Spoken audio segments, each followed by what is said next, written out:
Good evening, everyone, and welcome into the final event of All State festivities. It is the OCA Football All State game here from Richardson Stadium on the campus of the University of Central Oklahoma. Jay Lindley alongside the ball coach Lynn Chalkifer, and ready to get some high school football underway here on what is a steamy. What do they expect? It's near the last day of July, and it is about 105 degrees outside. And I'm sure the temperature down on the turf really more around 140 degrees. We don't have our own camera people here. The camera work that you'll see operated by the University of Central Oklahoma. But if we did have a camera, it would be focused on the one guy on the far side of the field who is braving it. There is one guy on the east side bleachers all by himself. He's braving the sun, while here on the near side, press box side, the crowd that is here in attendance and slowly filtering in, they are hugging to the shade that is situated between the 20s. For you, Coach, how brave is that gentleman on the far side of the field right now? I mean, if you're an introvert, he's your hero. I mean, he has to hate people that much because he's cooking himself over there. Well, he might be frying an egg over there as well. Of course, coming up, we'll dive into some of the players here today, and I know that we've got some stuff from the public address that we want to get to, but I want to take this opportunity, Coach, to give you an opportunity. Who are you most excited to see today in this ball game? And I'll let you choose where you want to start, starting on the east side or the west side. We can start on the east side. There's a couple of different guys, one on offense, one on defense that I'm kind of excited to see. The running back from Stroud, Jacob Beck. I talked to his head coach, Josh Presley, earlier today, and just asked him to give me a little bit of background on him. I watched him play in the playoffs this year. Saw him at the state track meet. I mean, the kid's an athlete. Josh Lindley's a 4-year starter on both sides of the ball. Averaged over 10 yards a carry for his career. Scored 28 touchdowns this year. The state champion in the 110 hurdles. I'm always curious when we come to these to see if how these small school kids kind of stack up against the 4A, 5A, 6A competition, because I know there's always a little bit of a skepticism when it comes to if those kids can play at that level. So this is an opportunity for those kids to shine, and I'm excited about watching them play. Other kid on the east, defensive lineman from Salisaw, Hunter Smith. I talked to BT, to Coach Tyler, earlier today about him a little bit too, and I didn't realize that he is John Smith, his nephew. Mark Smith is head wrestling coach at Salisaw. So as soon as you told me that, I was like, I'm sure this kid's a hard-nosed player. So. A couple of stats on those two kids. And by the way, for those you stat geeks out there, any stats pulled I found via Max Prep. So these may not be exactly correct, but you mentioned Jacob Beck for his career, nearly 2,000 yards rushing, 1,948 to be exact, 34 rushing touchdowns coming off of a year in which he rushed for 860 yards on just 73 carries, had 16 rushing scores. You mentioned Hunter Smith on the defensive side of the ball, listed at defensive end, 45 tackles, including 9 sacks last season for Salisaw. Yeah, I mean, those kids have a chance, I think, too. I don't know if they're going on to the next level to play, but had great high school careers. And I know those coaches are sure going to miss them. I know Coach Tyler and Coach Presley are sure to have them back. On the west side, on defense, just because we played against this kid for the last 2 years, kid from Velma Alma, linebacker, Riker Samer. I'm telling you, this kid can play. You want to talk about just old school throwback, hit you in the face football player. I mean, that was him. He was unbelievable. And the coolest thing about him, when I talked to Coach Norton, is this is a quote from Coach Norton. He said he's the kind of kid to stick his head in the office and tell the coaches he loves them, which is awesome. Because, I mean, you got to have that. You need those kids on your football team if you're going to be successful. Well, while he may do that, he may also stick his head into a gap and tell a running back he doesn't love him. 406 career tackles unofficially, 27 of those for a loss, including a campaign his senior year in which he racked up 130 tackles there for Velma Elma. I'm telling you, I remember we played them 2 years ago. It was the first time we played Velma, and I put the film in, and they're playing maybe scrimmage and Minko. I can't remember, but Minko throws a hitch route on the far sideline away from him, and he runs full speed, and I didn't think the kid was going to survive hitting. And I just remember going, well, this is going to be a problem for us because we don't really like to get hit like that. Yeah, from the sideline. Go, oh, yeah. I was just like, man, go check him out. This could be a problem for the Cats, but. And the last kid, the quarterback from Jones, who I watched in the state finals last year, can really play, Asen Hansen. I think he's probably going to have a pretty good game today. I talked to Coach Witt about him. He said his biggest plays when things break down. He's excellent about keeping his eyes down the field, finding breakdowns in coverage. Great leader, type of kid who can check you out of a bad call. So I know Coach Witt. When you get quarterbacks like that, really kind of have to celebrate that because they don't come around very often. So you mentioned Hansen, Southwestern Oklahoma State commit for his career, 71% completion percentage, 62 touchdowns against 19 interceptions. Mentioned seeing him in the title game, of course, winning that title game against Washington 20-14 and ending their run there atop of the class.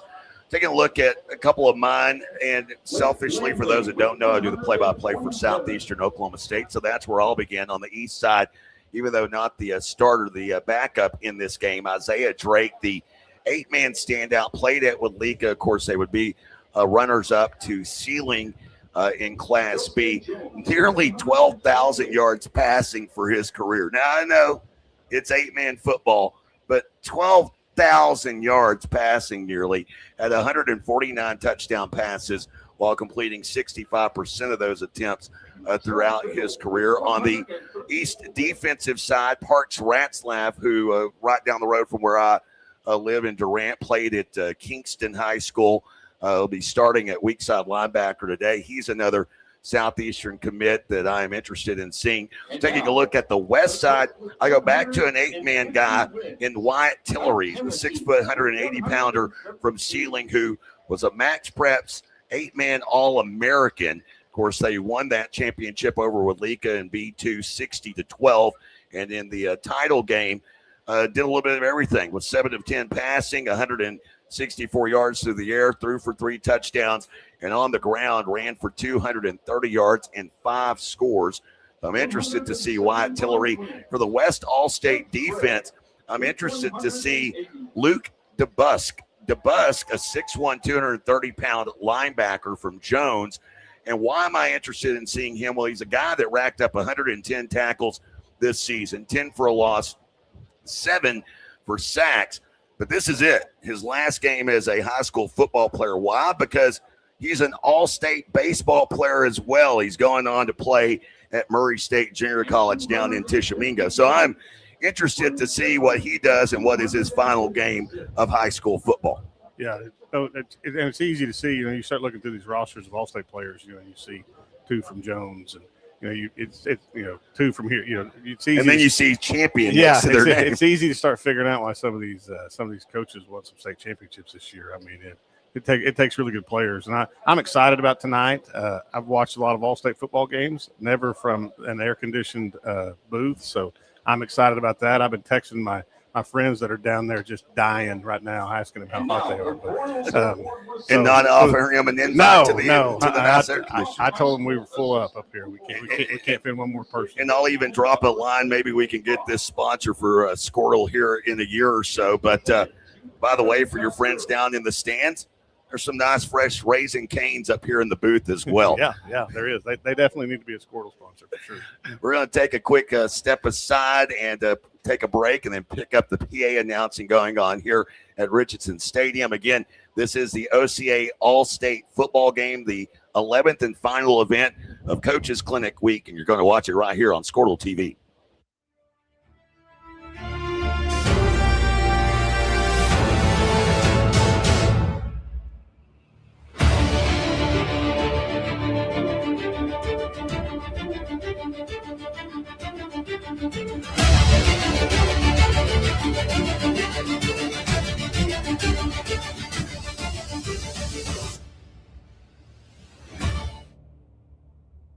Life moves fast, and you deserve internet that keeps up. Say hello to Pioneer Fiber Internet with blazing fast gig fiber speeds designed for the way you live, work, and play. From ultra-smooth streaming and lag-free gaming to lightning-fast downloads and crystal-clear video calls, Gig Fiber gives you the speed and reliability to do it all. Ready to upgrade your internet experience? Visit GoPioneer.com to sign up today. Evolve Events strives to provide a top-tier youth basketball experience in the OKC metro area. Our goal is to create a safe, competitive atmosphere that also works within your budget. We are focused on facilitating an environment that will help all players, teams, and coaches grow. Whether you're aiming to take your skills to the next level, secure a spot on your school team, or one day hoist a gold ball at the Big House, Evolve Events has a platform for you. Don't just play, evolve. Visit our website at evolveokevents.com to get signed up for an Evolve event today. Anger, anxiety, worry, and disbelief, these are normal emotions to feel with an unplanned pregnancy. You have options, and you are not alone. Hope Pregnancy Center in Alva is a safe, confidential, and compassionate place to land. Hope offers free pregnancy testing and ultrasound, and you will be provided education for all your options. Remember, you aren't alone. We can help with hope. Visit thinkunpregnant.org. That's thinkunpregnant.org. It's more than just your lawn. It's your grass kingdom, your green canvas, your fairway to heaven. It deserves the Kubota Z400. With class-leading speed, agility, a powerful transmission, simple deck height adjustments, and legendary Kubota quality. When you need comfort, convenience, and performance, then you need the professional-grade Kubota Z400. Visit your local Kubota dealer today.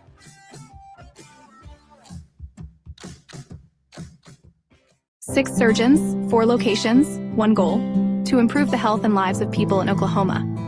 At Oral and Maxillofacial Associates, we treat every patient like family.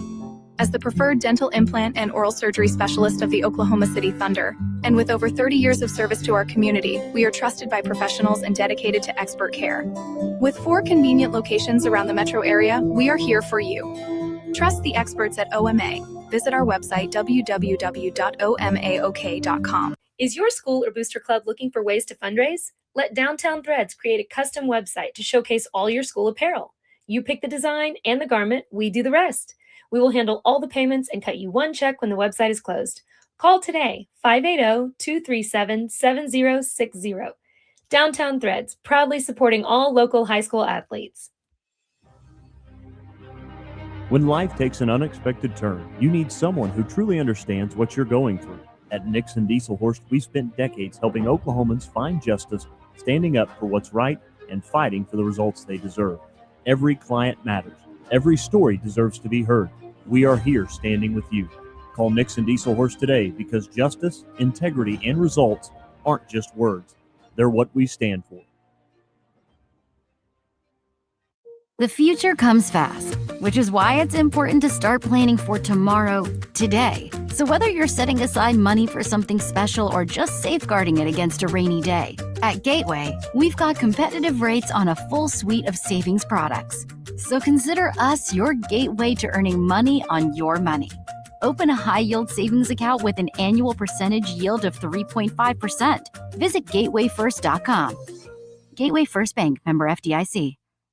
Satisfy your sweet tooth with a Brahms old-fashioned banana split. Crafted with a delicious banana, split down the middle and filled with not 1, but 3 scoops of Brahms premium ice cream flavors. To complete this masterpiece, all your favorite toppings are poured on each scoop to bring it all together in a perfect harmony of flavor. Treat yourself to an old-fashioned banana split at Brahms, where every spoonful leaves you wanting more. Farming today isn't just about hard work. It's about making smart choices. That's where Correction Line Ag and BW Fusion step in. We're redefining crop nutrition with cutting-edge biology that delivers real results. Stop relying on outdated methods. It's time for a fresh approach. CLA delivers data-driven solutions tailored for every growth stage, boosting your farm's ROI. Ready to get started? Call 833-CLA-SOIL or visit correctionlineag.com. Smarter farming starts here. Our brand, Octus Legacy Private Wealth Management, is a reflection on our commitment to our clients, each other, and the growth we hope to achieve. As friends for multiple years, we operate like a tight-knit family where harmony and collaboration thrive. Our dedicated team of financial professionals complement each other drawing on decades of shared experience. With a keen eye for detail, we understand each other's strengths, allowing us to deliver quality service. Our camaraderie extends beyond the workplace. We connect as friends, checking in over the weekends to stay connected. Our bond transcends the typical 9-to-5 workday, reflecting our commitment to genuine relationship. To become a client today, call us at 405-252-5925. Oklahoma Career Tech. It's where confidence is built. It's more than just practice. It's developing the skills to build a successful future. We're doing work that matters. To more than just us. So, when a family needs me, when my community needs me, when Oklahoma needs me, I'll be ready.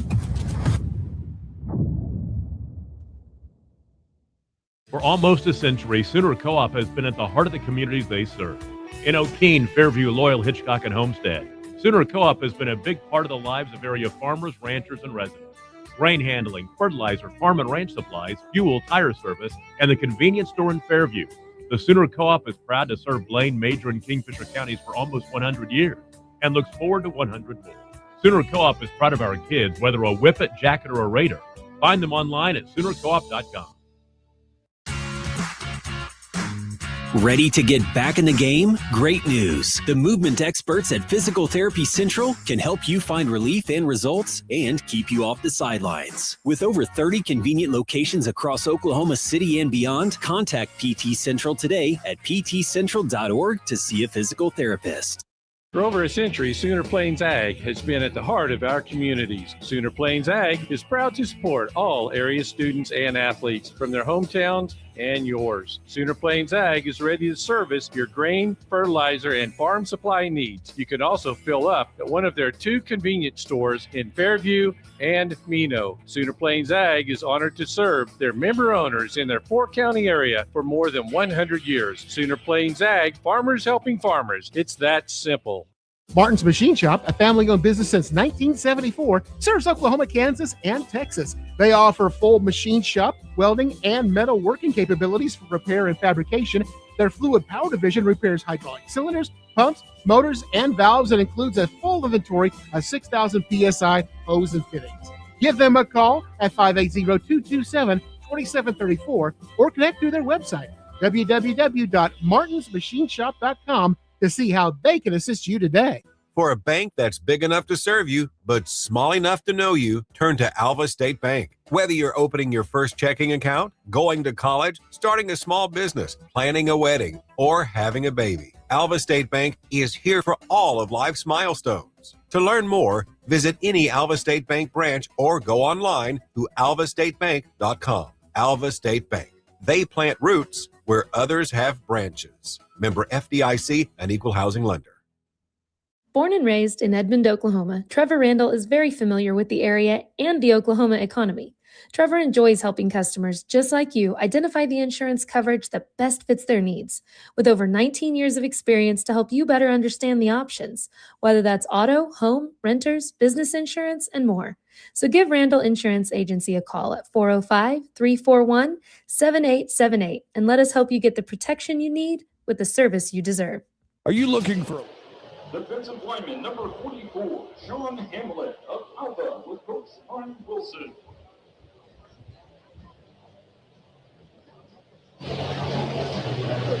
Defensive lineman number 43, Aiden Justice of Marlow with Coach Matt Weber.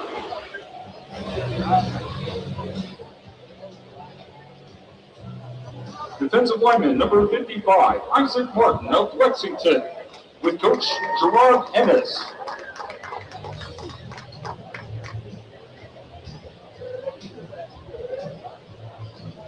Defensive lineman number 7, LeBron Royal of Carl Albert with Coach Mike Duff.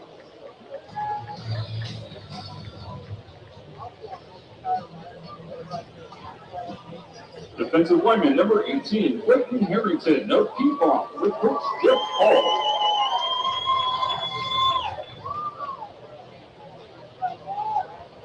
Defensive lineman number 30, Gustavo Torres of Quincy with Coach Sam Embry.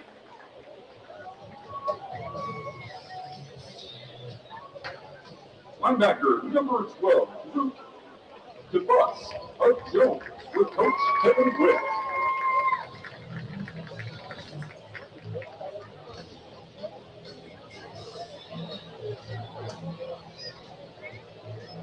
Linebacker number 8, Rocco Tartacoloni of Choctaw with Coach Jake Corbett.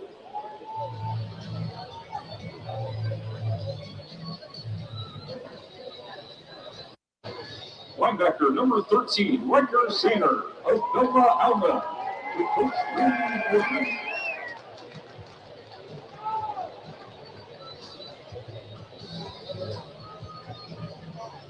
Linebacker number 9, Rustin Cook of El Rito with Coach Russell Cook.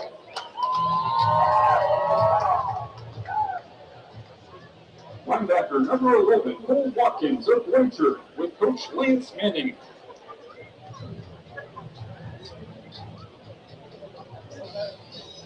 Linebacker number 23, Kellen Purcell of Guthrie with Coach Kelly Beatty.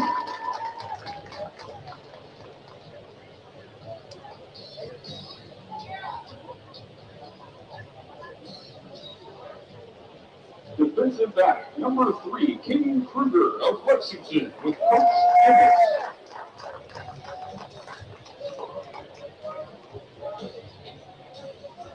Defensive back number 14, Jake Farley of Carl Albert with Coach Mike Dunn. Defensive back number 16, Brian Davenport of Honeywood with Coach Brad Osteen. Defensive back number 21, Dawson Thomas of Washington with Coach Brad Heller. And defensive back number 4, Rich Barrett of Sulphur with Coach Corey Cole.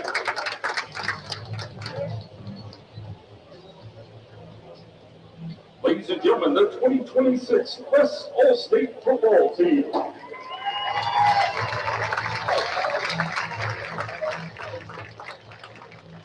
Assistant coaches for the West are Jeff Hall of Piedmont, Brett Manning of Lawton MacArthur, Curtis Cole of Lone Grove, and the head coach from Choctaw, Jake Corbett.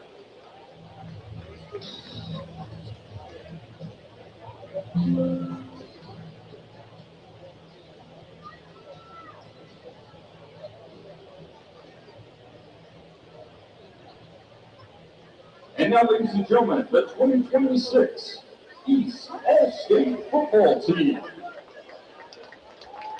Quarterback number 8, Connor Rickey of Lincoln Christian with Coach Jerry Rickey.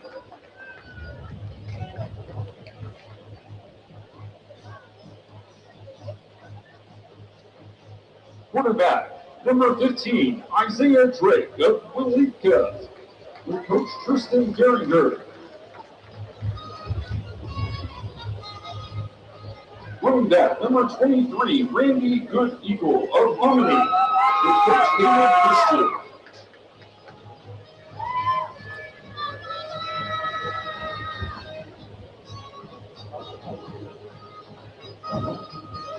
Running back number 4, Jacob Beck of Stroud with Coach Josh Wesley.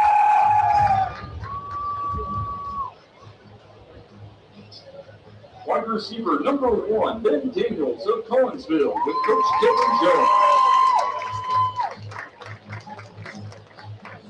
Wide receiver number 16, Bryce Ward of Cushing with Coach Rusty Morgan. Wide receiver number 17, Weston Freeman of Tonkawa with Coach Tony. Wide receiver number 14, Ryan Woody of Bishop Kelly with Coach JJ Savannah.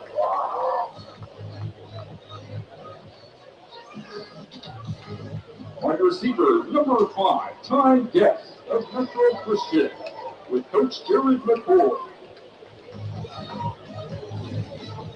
Tight end number 82, Corson Cooper of Kiefer with Coach Ted Bailey. Tight end number 10, Kingman Crew of Poto with Coach Tate Hayes.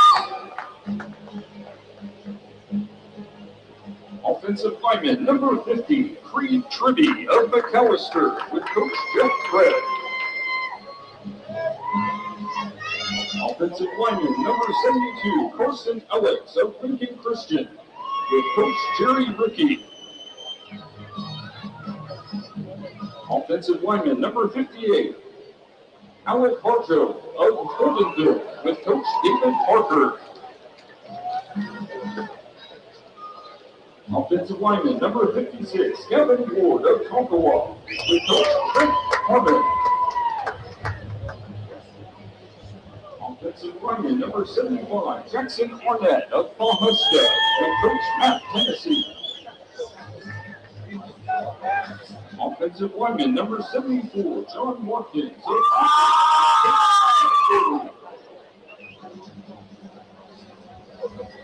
Offensive lineman, number 54, Max Smith of Stigler, with Coach Johnny Easton. And athlete number 3, Tegan Collins of Muldrow, with Coach Logan Toby.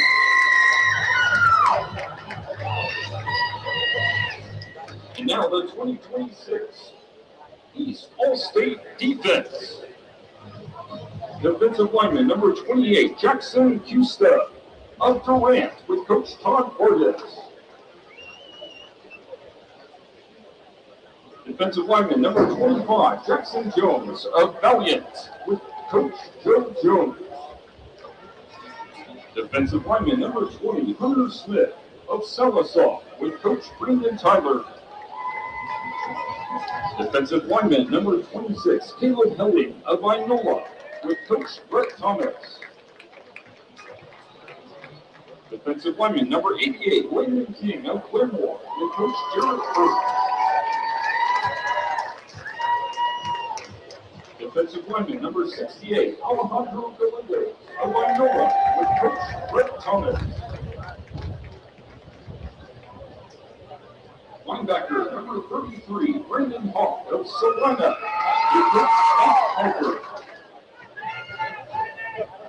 Linebacker number 7, Ryder Korn of Owasso, with Coach Billy Robinson. Linebacker number 12, Kellen Fry of Bushy, with Coach Rusty Borges. Linebacker number 11, Art Ratzlaff of Houston, with Coach Brad Beard. Linebacker number 18, Landon Neal of Eufaula, with Coach Larry Newton. Linebacker number 19, Lincoln Gott of Barnsdall, with Coach Tyler City. Defensive back number 13, Whitney Fox of Allen, with Coach Whitney Fox. Defensive back number 27, Kyson Spencer of Pryor, with Coach Kenny Davis.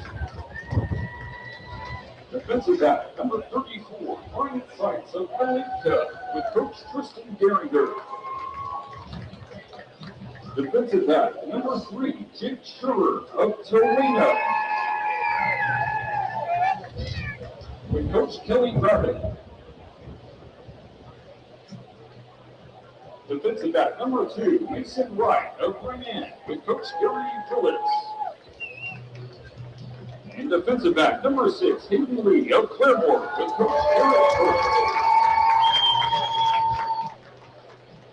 Ladies and gentlemen, the 2026 East All-State Football Team.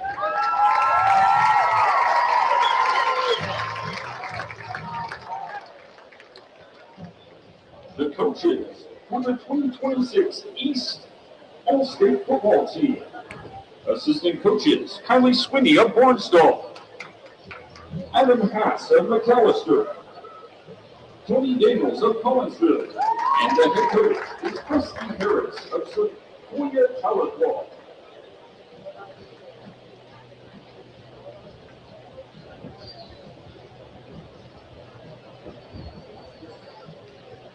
Tonight's officials are referees Troy Hubler, umpire Randy Tadler, linesman Donald John, line judge Brian Harless, center judge Marty Hughes, side judge Sean Spiva, Track judge Bryce Siller, and field judge Carl Foster.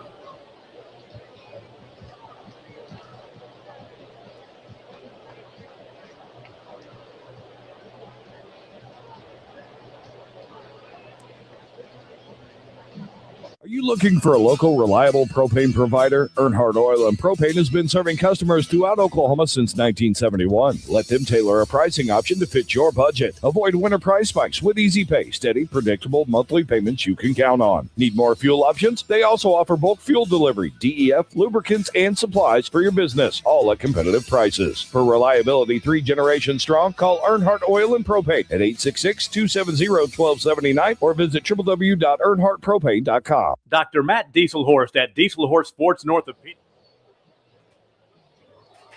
Welcome back, everyone. Chad Richardson Stadium. Jay Lindley alongside Cashion head football coach Lynn Shackelford. How are you all doing here tonight? I know how we're doing. We are in air conditioning. The fine folks outside, they are in the heat. Let's take a quick look at the two coaches involved in this one. For the East All-State squad, Rusty Harris of Sequoia Tahlequah, who was very helpful this week, sent me a ton of starters. Didn't get any pronunciation, so I may screw a few of those up. And then Jake Corbin, the head coach of Choctaw, been there since 2017, the Carl Albert grad, who his time at Choctaw, 76 wins against 34 losses, of course, 6A2 champions. Just 2 years ago in 2024, defeating Muskogee by a point in that 6A2 title game. Having been a part of the games like this, Coach, I mean, what's the mindset down there on the field? This is one of those games. It's not like basketball where you can go out there and shoot and play loose defense. It's football. It still involves hitting. So how do the players approach this? Well, I think everybody's competitive, and your competitive nature always kind of takes over at some point. I think everybody kind of goes into it. It's fun. It's loose. I think they only practice 2 times. Yeah. Used to they'd bring them in like on Sunday and have 2-a-days. And I mean, it was a grind playing the All-State game. And then after COVID, it was like, what are we doing? We can show up on back then we played it on Friday. It was like, we can show up on Wednesday, play on Friday. So I think they rolled in Tuesday and practiced a couple times in shorts, and they're just going to roll it out there tonight. The nice thing about, especially if you're coaching and you're coaching an all-star game, all-state game, something like that, I mean, you're dealing with the best kids, so more than likely you don't have to spend a lot of time on fundamentals. You don't have to spend a lot of time, on it. And offensively is about the only place where there's any kind of things you can do anyway. Defensively, you have to play man. You can't blitz. Yeah. So if I ever coach one of these, I'd want to coach defense because it sounds like it's a whole lot easier. Just roll them out there and say, boys, go get it. But so it'll be interesting to see. There'll always be probably a trick play or two that they put in, just for fun. But and it's funny you say that, because that kind of goes to who I want to see on the West All-State offense in Wyatt Tillery, the Ceiling product, given the fact that he was actually the quarterback for Ceiling. He's got that skill set, so I'd be interested to see what he does. Another kid that I'm interested in seeing is Jamil Alexander, mainly because he fits that scat back status, 5'6", 125-pounder out of Altus with 4 school receiving records. Let's take a quick break. We'll be back after this opening kickoff for the OCA All State Football game in a moment right here on Squirtle TV. Dr. Matt Dieselhorst at Dieselhorst Sports Orthopedics can help you get game day ready. Dr. Dieselhorst works with athletes of all ages, taking a coordinated approach to accelerate return to play and maximize athletic performance. His work with pros in sports training, injury prevention, bracing, functional rehabilitation, and imaging works seamlessly with his medical and surgical expertise. Get started by going to Dieselhorst Sports Orthopedics. Let Dr. Matt Dieselhorst get you back on the field, backing all Oklahoma athletes on the field and off.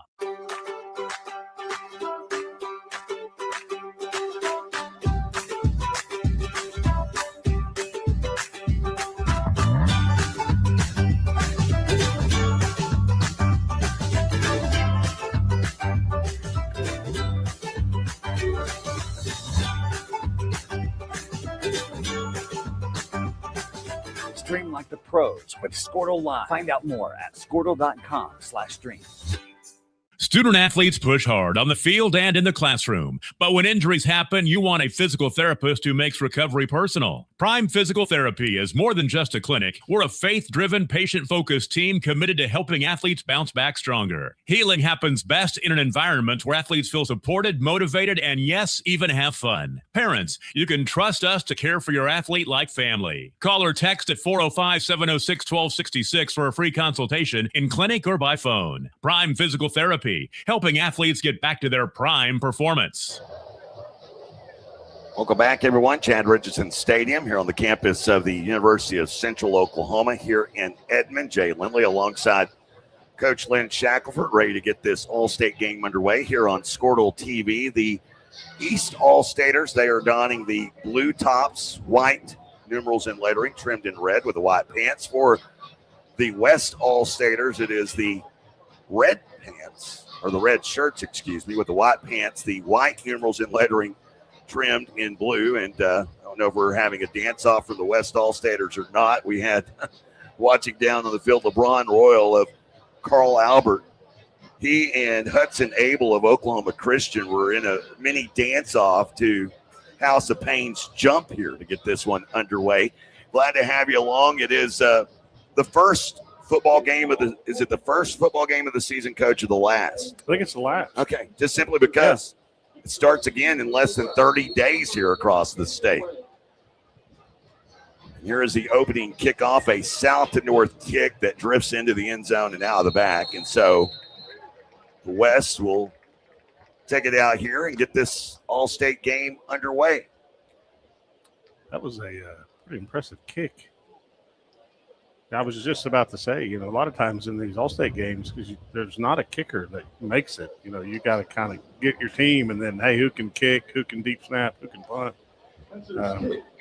But he crushed that one. Now, funny enough, that was Kyson Spencer, by the way, and there could be a reason why, because he's committed to Northeastern Oklahoma A&M as a kicker. Oh, there you go. Even though Spencer, a defensive back, playing at Pryor for Coach Kenny Davis. So the first snap for the West, and it's a quick out left side, and the pass is dropped out in the left flat, and it was dropped by Hudson Abel, who had the dancing feet earlier. Abel, the 6'5", 200-pounder from Oklahoma Christian. Career-wise, 1,100 receiving yards, 16 touchdowns, the bulk of those last season, with 732 yards receiving, 10 scores, including a 91-yarder. Empty backfield for the West, moving north to south now in motion, right to left. Handoff on the end-round sweep, making it 23, 24 and out around the 26-yard line. The scat back, Tavian Holland, the 5'10", 175-pounder out of Duncan, who helped the Demons to their first playoff appearance in 5 seasons last year. This is a bold move with the hurry-up offense in the 107-degree heat. Here's a dump pass that goes over the top of Abel and incomplete. So the first one, you might could point to Abel. The second one, you have to point to the quarterback, Hanson, who left that one just a little bit high. And fourth down brings out the punt team. So there's a few different rules in All-State games. For example, you can't rush the punter, can't rush the kicker. So everybody just going to line up, watch him punt it, and then they run down and try to tackle the Boomer Brooks, the Marlowe outlaw, out to punt it away. Receives it at the 10, a drop kick that goes high, but not a lot of distance, as this one will take a forward bounce from the 38, then check up short of midfield at the 46-yard line. In all, a net punt of 22 yards. Yeah, maybe there's not a punter on the west side. Yeah. They didn't get as fortunate as the east. Or maybe he just hasn't punted a football in 5 months. Yeah, it could be that too. So here come the East All-Staters. Quarterback Carter Ricky, who had an unbelievable career, undefeated in high school at Lincoln Christian. Of course, winning last 2 titles in narrow fashion over Sulphur He'll hand off here and taken down in the backfield. Stroud's Jacob Beck, and it's a lost play from the 45, back to the 47-yard line. So now 2nd down and 12 awaiting the East. They jumped all over that. That was a really good job by the West defense right there. Talk about Ricky for his career, or at least last season, mentioned going 42-0 in high school. Nearly 3,000 yards passing, 44 touchdowns, only 5 interceptions. Low snap, handoff to Beck again, and that time Beck didn't even have a chance to get ahead of steam. The mishandle on the exchange creates that lost play back to the 49-yard line. So the East, right now, if you were adding combined yardage, we are at dead up 0 because the West gained 4 yards before having to punt it away, and the East has lost 4 yards on 2 attempted carries for Jacob Beck. I mentioned Ryan Skinner in the pregame. The East is having the same issues a lot of people have had with him over the last few years. They can't block him right now. 3 receivers left, one to the right, ball near midfield. Snap back to Ricky, looking left, and now flushed out to that side, looking, driving, now has to run. It's going to end up short of the initial line of scrimmage, being driven out over there on the far side of the field. Making that tackle for the West was Aiden Justice, the ECU commit, also a Marlowe Outlaw. The 6'1", 210-pounder was Defensive Lineman of the Year in 2A1. Like I talked about a little bit in the pregame, a lot of times in these all-state games, all-star games, the defense really shines because there's really not any thinking. I mean, you got 5 offensive linemen that have never taken a snap together that are trying to figure out how to block, and receivers running routes. And as you mentioned, things have lightened up. They're no longer doing 2-a-days. It's like the NFL mini camps. Yeah. Ricky here on 4th down, pass to the left, and it's caught for a 1st down. Making the grab here on the near side, Ben Daniels of Collinsville, Oklahoma, who, by the way, a 2-way player for Collinsville, had 1,100 yards receiving a year ago. Defensively, 95 tackles and 7 interceptions, including a defensive score. Wow. Coach Jones is going to miss him. I can promise you that. Yeah. Don't replace those guys easily. Not very. If you can, then you're winning a lot of football games. On 4th and 10, they pick up 12. Ricky receives the snap. He'll hand off up the middle, bouncing his back. He is met 2 yards into the run at the 32-yard line. It's going to bring up 2nd down and 8. That was Luke Busick from Jones on the tackle. The West Side linebackers right now are playing pretty well. Also number 12, DeBusk. So DeBusk and Tartagalone. Tartagalone, the Oklahoma Baptist commit, and played for West All-State coach Jake Corbin. Had 89 tackles for a year ago. Those two converging in on that tackle. 2nd down and 8 here at the West 32. A little trickery on end around, but it is snuffed out quickly. Getting back there was Tartaglione again, and that a lost play of 3 back to the 35-yard line. Yeah, he kind of sniffed that out from the beginning. That didn't have a lot of hope for success right there. It was Daniels on that carry, the 5'7", 155-pounder. Had my broadcast partner on Saturdays do a little recruiting research. Some of the kids here not committed anywhere, Daniels being one of those, a little bit undersized at 5'7", 155. So 3rd and 11 here for Ricky. Receives a snap, kind of bobbles that high one, gives to Jacob Beck, the tailback, who is then met in the backfield, who then promptly throws it right back to Ricky. It was Clayton Harrington of Piedmont, the defensive end that got back there to wrap him up, and it's back to the 41-yard line with a loss of 6 yards. What would you have done had your running back done that in a real game? Just curious. We'd have probably had a heart-to-heart at some point about the reasons why that's probably not the best idea. He's trying to improvise here, though, in this exhibition game. But hey, it's an all-state game, so why not? Why not try it? It probably seemed like a really good idea at the time. So Ricky here hauls in a high snap, punts this one away, and this one will check up and take an East hop, and the West is buried inside their own 5 at the 2. Sprinting down was Brady Scott of Hilldale to stop that. And as of right now, we have no score coach, but I'm going to give a heavy special teams advantage to the East at this point with what we've seen on kickoffs and punting. If it comes down to a field goal, I'm taking the East. That drive lasting just a total of 8 plays, ending in a punt. And only 4 yards gained, interestingly enough. Well, at least we're consistent. Yeah. So we stay at 0 yards gained in this game combined. I'm saying we're taking a shot here somewhere. Yeah, first down and 10 from their own 2-yard line. As Asen Hansen, quarterback, the Jones product, handoff up the middle. Not a lot going there. Picks up a couple out to the 4-yard line. Taylor on the carry. Dutton Taylor from Lindsay on the carry. It's unable, and that's the one thing too, is you're not always able to find stats on everybody. And Dutton Taylor, one of those kids I wasn't able to find stats on. He's got to get north. Speaking of Taylor running sideways, as you heard Coach Shackelford say, you got to get north, and he didn't. He got parallel, and he gets taken down back at the original line of scrimmage, or actually just a yard back to the 3. So a lost play on, or a loss of yardage there on the play, and it's 3rd down and 9.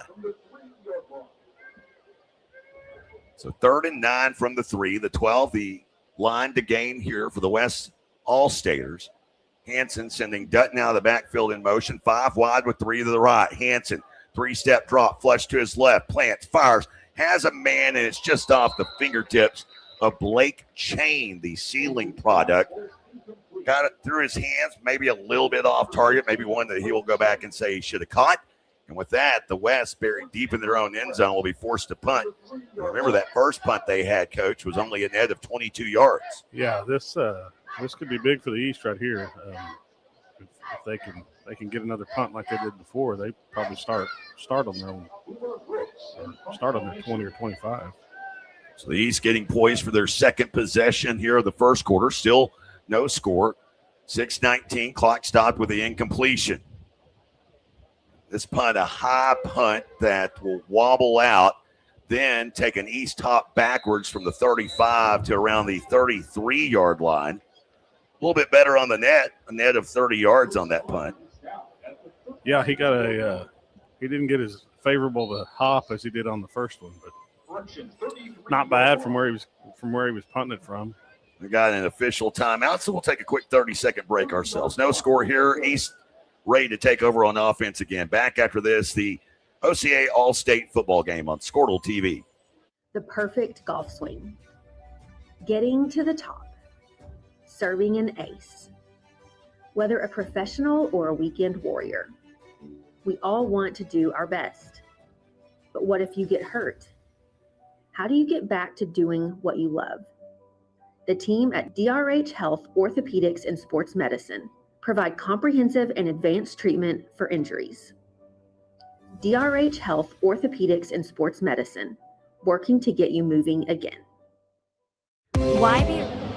Welcome back, everyone. Jay Lindley alongside Coach Lynn Shackelford. It is no score. The Heat has been dominant, and the kicking game for the East so far has showed up. There have been no points scored here in this first quarter of the 2026 All-State Football game. Yeah, it'll be interesting to see how the East approaches this. I mean, they haven't had a lot of success running the football, so maybe spit it out on the perimeter to somebody with some speed, or take a shot down here at the bottom with one-on-one and a whole bunch of grass. Ricky here in the gun. First down and 10 from the West 33. Fires out, bubble screen to the right, pass caught, and breaking the 30 down to the 28-yard line with that catch. Ty Guess, the Metro Christian product, 5'10", 170-pounder, getting the start here today. If you've watched Metro Christian, he's probably caught 1 million bubble screens in his life. Their go-to play. They're not afraid to get it out of the quarterback's hands in a hurry. I'll ask you this question after the snap. Ricky here in the gun, tied in to the right. They'll hand off again up the middle, spinning, breaking loose, 25-20, still on his feet, and then stood up at the 19. Jacob Beck of Stroud officially down at the 18 with a gain of 11. It's our largest gain of the day. In a game like this, I mean, obviously a coach goes in and has their philosophy, but do you talk to some of the players beforehand and go, hey, saw you on film, saw that they like doing bubble screen, whatever the case may be, and get an idea of what the kid likes before you implement anything in a situation like this? Yeah, for sure, 100%. I think the first conversation you have is with your offensive lineman. You know, hey, what have you guys blocked? You know, what are you comfortable with? Because there's a million different run schemes, and then I think you have that same conversation with your quarterback. You know, what are you comfortable with? What concepts are you comfortable with? Do you like to throw, Y cross, or you like to throw vertical routes, whatever, and then, word gets around. I mean, there's 5 coaches on this staff or 6 coaches on the staff that I'm sure know these kids and are being like, hey, this kid's really good with the ball in his hands. Let's spit it out there to him quickly. Things like that. I think that's probably where you spend the majority of your time instead of actually on the practice field. Last play, Ricky was under duress and an incompletion, a jet sweep here to the near side that's going to lose yardage again. It was Daniels running parallel, and it's a sizable loss of 4 back to the 22-yard line. Call it the 21, excuse me. Yeah. So one thing is, like you talked about the kids knocking off the rust. For play-by-play guy, that's what this is. We're knocking off the rust. As you said, this is officially the last game of football season, but for this broadcaster, I'm getting ready for the first game. Yeah. That's less than a month away. Well, I hope I don't get to do another one this year. That means we're playing here again in December. Yeah, that means you're handling your real job. If you guys like watching people on defense play hard and run sideline to sideline, just focus on 13 in red because he's a problem right now for the East. Ricky receives the snap. It is a quarterback keeper right up the left side as they fake the off-tackle play to Jacob Beck, and he's able to get some of that yardage back to the original line of scrimmage at the 18-yard line. Hey, here we Sixth go. play of the Field goal. drive coming up here. We're going field goal? Why not? Yeah, why not? When you've got a kicker that was a defensive back in high school, but a kicker as well, and is committed to kick at the next level. And judging by his cleats, coach, he's already ready for NEO. Yeah. He's got the gold, baby. Go NEO. I'm saying he drills it. This one will be 34 yards from the left hash. Snap is back. Of course, no rush. Kick on the way, and that one floats through easily. 3-0. East taking an early advantage with 4:02 to play here in the first. Back after this on Squirtle TV. Why be a ranger? At Northwestern, with small classes, you can be seen. With over 40 programs from business to nursing, you can be career-driven. With a campus home away from home, you can be independent. With over half our students graduating without student loans, you can be debt-free. And with a mosaic of cultures, you can be you. Northwestern, success lives here. Are you out of high school and looking for a career? At Tulsa Tech, you can explore exciting opportunities in IT, aviation, automotive, manufacturing, visual arts, and more. And Tulsa Tech offers a tuition-free scholarship for adults 18 to 23 years old. That's what I said, free. It's called the Accelerating Independence Scholarship. It's like fast-tracking into a career you love, can make money in, and a career with a future. Find out more about Tulsa Tech's Accelerating Independence Scholarship at tulsatech.com. Well, the East taking an early 3-0 lead after a 6-play, 15-yard drive that stalls out at the West 18-yard line in all 2 minutes and 17 seconds of possession, and a 34-yard field goal make for the Northeastern Oklahoma A&M future kicker, Kyson Spencer, Pryor, Oklahoma.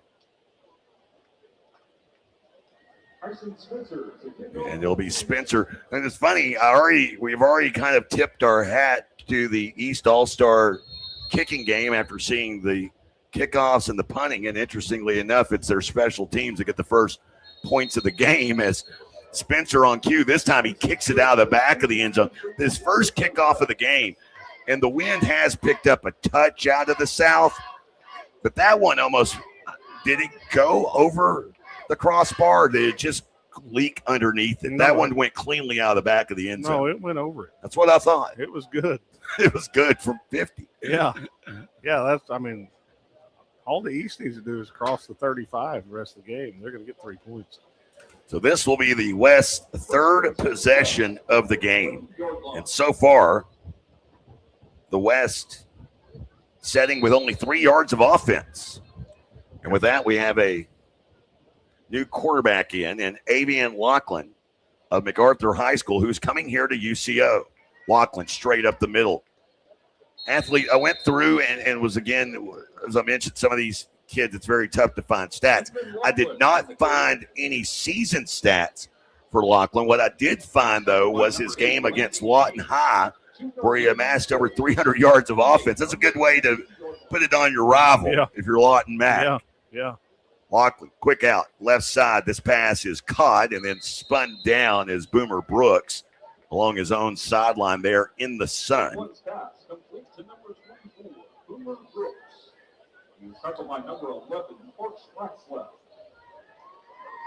Yeah, so far it's just been a struggle for both teams offensively. You can kind of tell there's not a lot of continuity up front. The defense is just pinning their ears back right now and coming. 3rd and 7, the 30, the line to gain. Lachlan in the gun. Now shifts his tailback, Wyatt Tillery, to the right. Snap from the left hash. Receives a snap, rolls right, looking downfield. Receiver trips up, has a man deep, and then wide receiver turns DB. Maybe a little bit early contact on the part of Janelle Alexander, the Altus product. May have been a flag. I played her high school basketball against that official on the sideline. I'll leave him nameless, not to draw attention to him, but maybe could have dropped this flag. I think, I talk about the play-by-play guy knocking off the rust. The officials are knocking off the rust as well. I'm going to bet that we're not going to see a lot of flags tonight. It's 105 down there. Yeah. They're welcome for the honor, and they're just here. They're going to let them play. Unless it's just egregious, I'm guessing it's staying in their pocket. A lot of hang time, but it's short distance. This one takes a west hop across the midfield stripe and then checks back to the 50-yard line. So a punt of 27 yards officially. And the West Side's third possession of the game, again, comes up empty. So far, only 6 yards of offense for the West. Yeah, I was about to say we've played the whole first quarter on this side of the field, which is a big advantage for the East so far. It's a shame because the other side's in the shade. Feel like I'm watching the Team USA in the World Cup against Belgium. They're spending all their time on one side of the field. Yeah. Unfortunately for Team USA, it was the Belgium side. Or the Belgium offensive side, I should say. First down and 10 from the midfield stripe, and we get to see Isaiah Drake, the 6'2", 194-pounder out of Relika High School. You mentioned his passing numbers, and he is met in the backfield immediately. So some breakdown there as Targaglione getting back there again, the Oklahoma Baptist commit. Those two may be seeing one another's on each other on Saturdays here in the future years, having both their colleges being members of the Great American Conference. At a loss of 3 back to the 47-yard line. Yeah, I think we're going to have to probably open it up a little bit if we can on both sides. They've had some success, though, in the football. Both teams have. I mean, it's not 3rd and 12. Drake here in the gun, receives a snap and mishandle, a fumble, and it is quickly recovered by the West. Sliding through there, Aiden Justice of Marlowe, the East Central commit, with the fumble recovery. And that was just a mishap between Drake and Randy Goodeagle, the Hominy tailback. And we have our first turnover of the game. And finally, the West in plus territory to start this drive. They'll begin at the East 41-yard line with 2:04 to go here in the first quarter, down 3-0. I know you just see the ball and you fall on it, but he could have scooped that thing up and walked into the end zone. Yeah. There wasn't anybody around him. Well, let's see if the West can get a first down, start to get a little momentum on their side. So it's Lachlan again, the Lawton Mac product field that he'll be playing on here. There we go. On Saturdays, and the quick pass out to the right side. That one hauled in by Blake Chain, and that's the longest play of the game so far for the West. Matter of fact, it almost doubles their yardage gain so far. They had only gained 6 yards until that 10-yard pickup down to the East 31-yard line. 10-yard gain on the play. First and 10, West from the East. Coach Corbin's over there in black long sleeve and pants. I don't know if he got the memo about the temperature today. As with the snap, Oh, here's he's got Lachlan. him. He's under pressure, and this time he's going to be swung down for a huge loss all the way back beyond the 40. They have him down at the 41-yard line. That was Bladen Neal from Eufaula on the sack. Neal, another one of those Division II players. He'll be going not far from where I'm actually staying on Northwest Expressway, and he'll be going to Southern Nazarene University, about 10 minutes from that hotel. I know because I stayed there plenty of times. Second down and a green mile all the way down to the 21. Lachlan pumps once, still rolling, now dumps it and has it broken up. It's slapped back in his face by Kellen Fry of Cushing. I went to high school with Kellen's mom at Morrison. She was a year older than me. Fry, another one of those Great American Conference commits. He's going to East Central. 53 seconds remaining here in this first quarter. East leading 3-0. West with their best starting field position of the game, but after a 10-yard pickup, they're back to where that original line of scrimmage was. It's 3rd and 20. Lachlan with 5 wide, looking left, now over the middle. Flush that way to his right, looking. Take a shot. And now we'll dump it short instead of, like you said, going deep. He had a receiver. I don't know if he could see him down there in Tavian Holland. Holland was inside the 5, had a little separation with the defensive back guarding him, but once that dissipated, Lachlan elected to go short. Wouldn't have had a shot anyway. Second consecutive incompletion. Brings up 4th and 20, and so we get to see the punt team out again. We may have a new punter.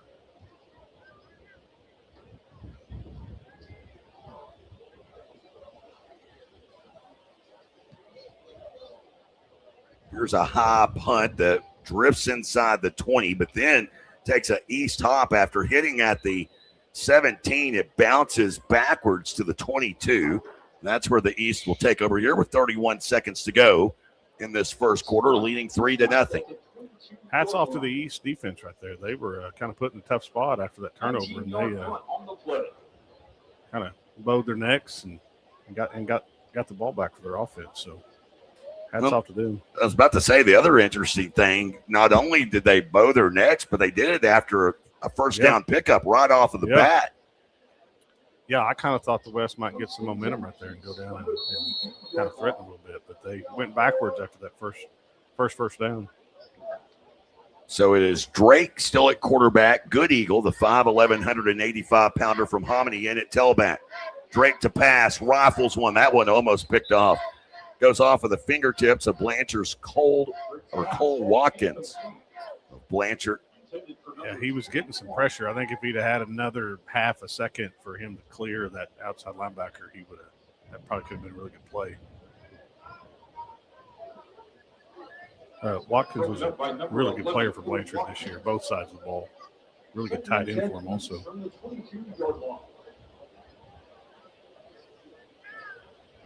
Second and 22 here. Drake in the gun, receives the snap, looks right, then rifles a pass, and that one low and away, intended for Ryan and Woody of Bishop Kelly. So that incompletion brings up 3rd down. But you can see the arm. Oh yeah, no, he's got a cannon.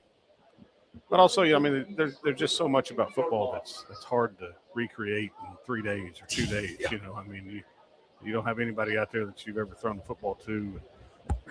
Offensive linemen who, haven't played together. I mean, it's not the easiest thing in the world to come out and look crisp. Drake here on 3rd and 10. Pressure off of the backside edge. Throws, and that pass incomplete. Led his receiver a little bit too far, and part of that had to do with the pressure that was coming from behind.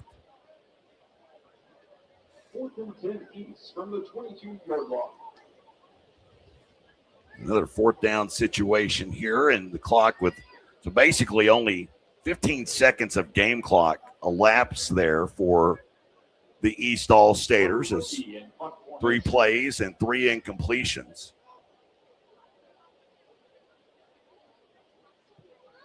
Here's Ricky. Nice, beautiful spiraling punt that's going to be fair caught, then bobbled. It's a live ball. I believe the West still ended up with on top, and they did. It's flying in down there to try and recover it was Brandon Hawk of Solana, a late addition to this All-State roster. So the West will take over again with 7 seconds remaining in the quarter, down 3-0 here in the first.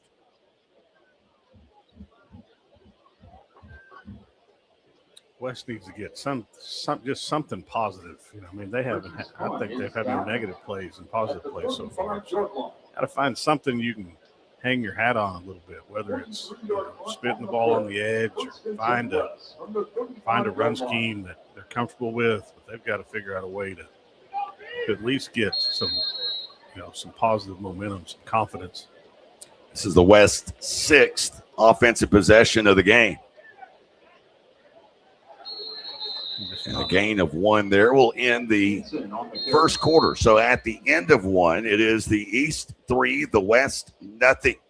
The OCA All State Football game continues in a moment right here on Squirtle TV and across the Sports Animal streaming platforms.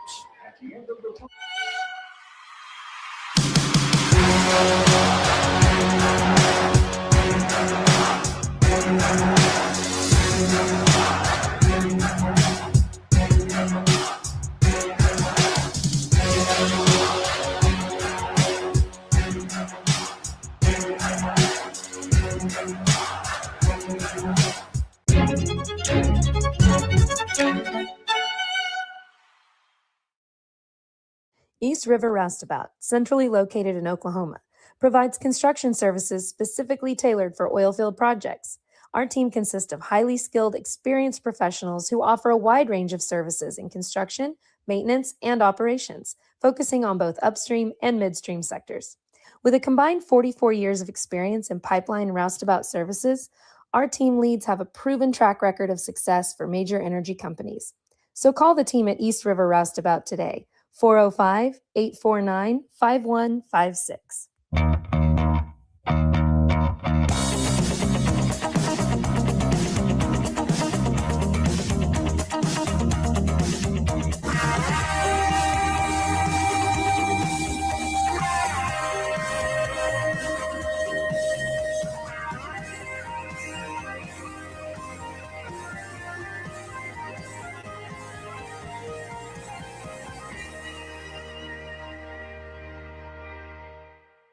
Summer.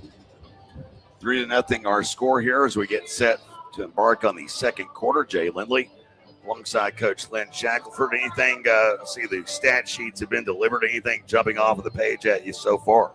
Hats off to the defenses and the kicker for the East. No, both defenses right now are just dominating this thing. Neither offense can find any kind of rhythm or any kind of flow.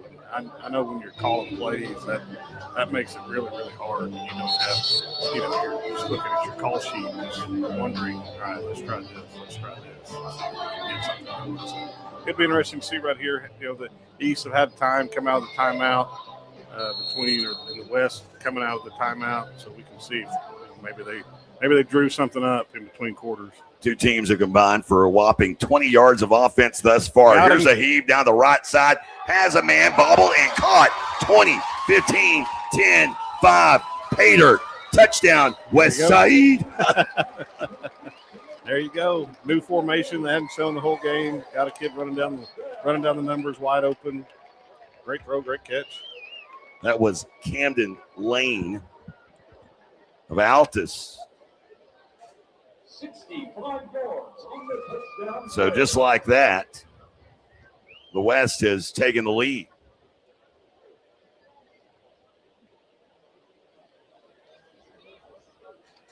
Yeah, West coaches got them over there in between quarters. And hey, let's try this. A left-footed kicker here, and this one is good. It's a line drive that gets through, and the West takes the lead behind Briar Davenport of Wynnewood. Will step aside. West side on the scoreboard now, 7-3, 11:49 to go in the second. Back after this on Squirtle TV.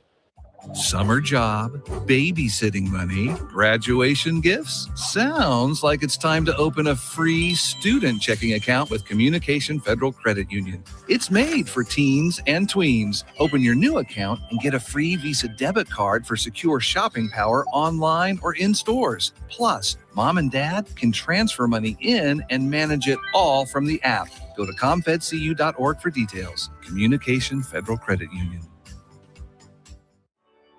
No matter what comes our way, we'll always put you first. You're more than a patient. You're someone we care about. And we're working hard every day to keep you safe and continue to give you the best care so you can feel comfortable here. Not because Stillwater Medical is a healthcare provider, but because we're your provider. And we're ready to see you and serve you right here at home. Dr. Devin Nightingale is your chiropractic choice in North Edmond. Welcome back, everyone.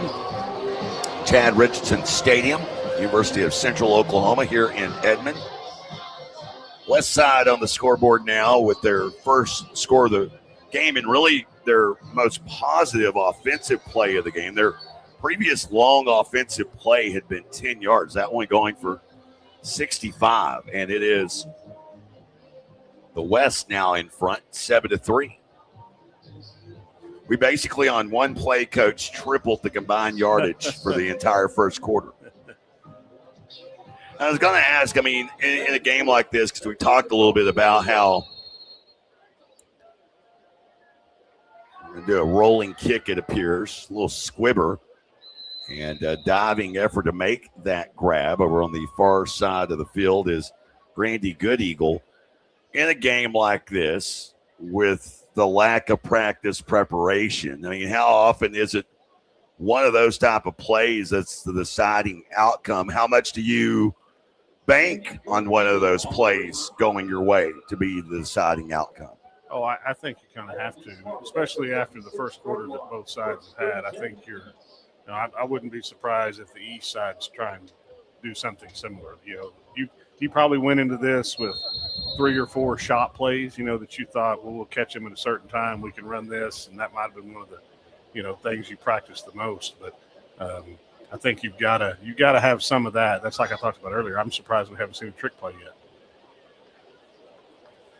So 11:48 here early in the second. And a 3-step drop.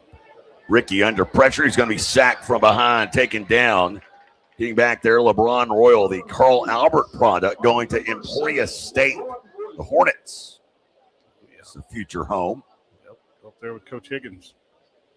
Emporia does an amazing job recruiting Oklahoma.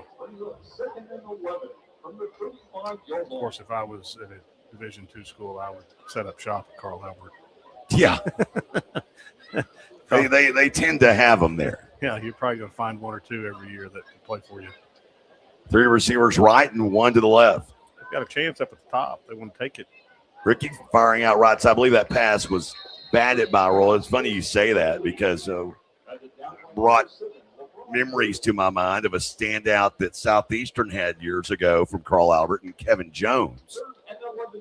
The kid was a all-conference linebacker for a couple of seasons down in Durant.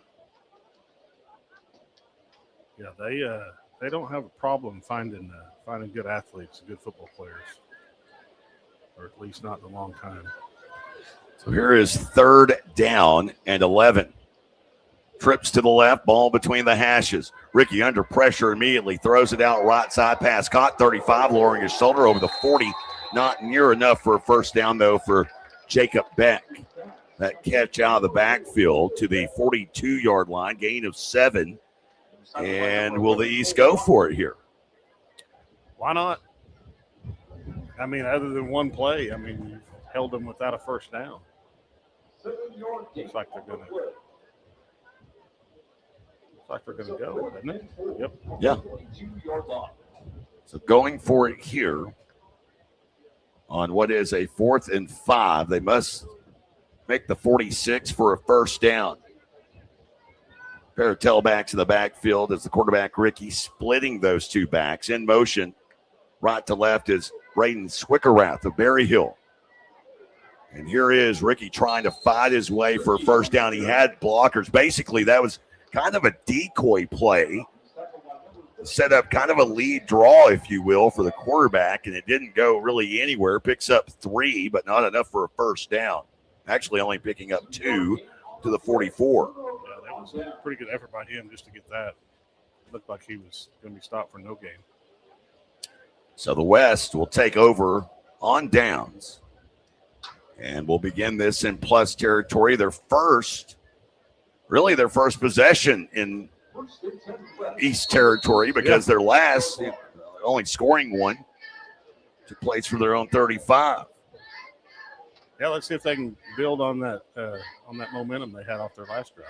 From the 44 instead, it's a fumble that's scooped, picked up on the run, midfield to the 40, left sideline, 30, 25, stutter stepping, 20, breaks another tackle, 15 coming to the near side, down to the 10, to the 5, has a blocker and has the end zone. Mason Wright of Bayan. That was an incredible return. Going to Northeastern Oklahoma State, and it is Wright that has the East defense on the scoreboard and has the East with their first score of the game, or first touchdown of the game, I should say. Well, so much for building off the momentum. And funny enough, that was about, the touchdown pass was 65. That was about a 65-yard return, the way that ball shot out. It looks like we're either getting a 65-yard play or a 4. Because it was Wright, by the way, played cornerback at Vian. He's playing free safety here in this game, and was able to make a heck of a return on that one. And there's a line drive extra point that is good. So the East back in front behind a defensive score. 10-7 now. 10:27 to go here in the first half. More of the OCA All State Football game here in a moment on Squirtle TV. Dr. Devin Nightingale is your chiropractic choice in North Edmond with easy access from Cashion, Guthrie, Luther, and all the Oklahoma City surrounding areas. As a former college athlete, Dr. Nightingale understands the importance of a fully functioning body to gain that competitive edge. Also certified in prenatal and pediatric treatments, Dr. Nightingale sees all types of patients, ranging from 2 weeks old to 97 years old. We offer conservative treatments to get you back in the game, whether you're a weekend warrior or a professional athlete. So give us a call at 405-471-5565 for a free consultation today.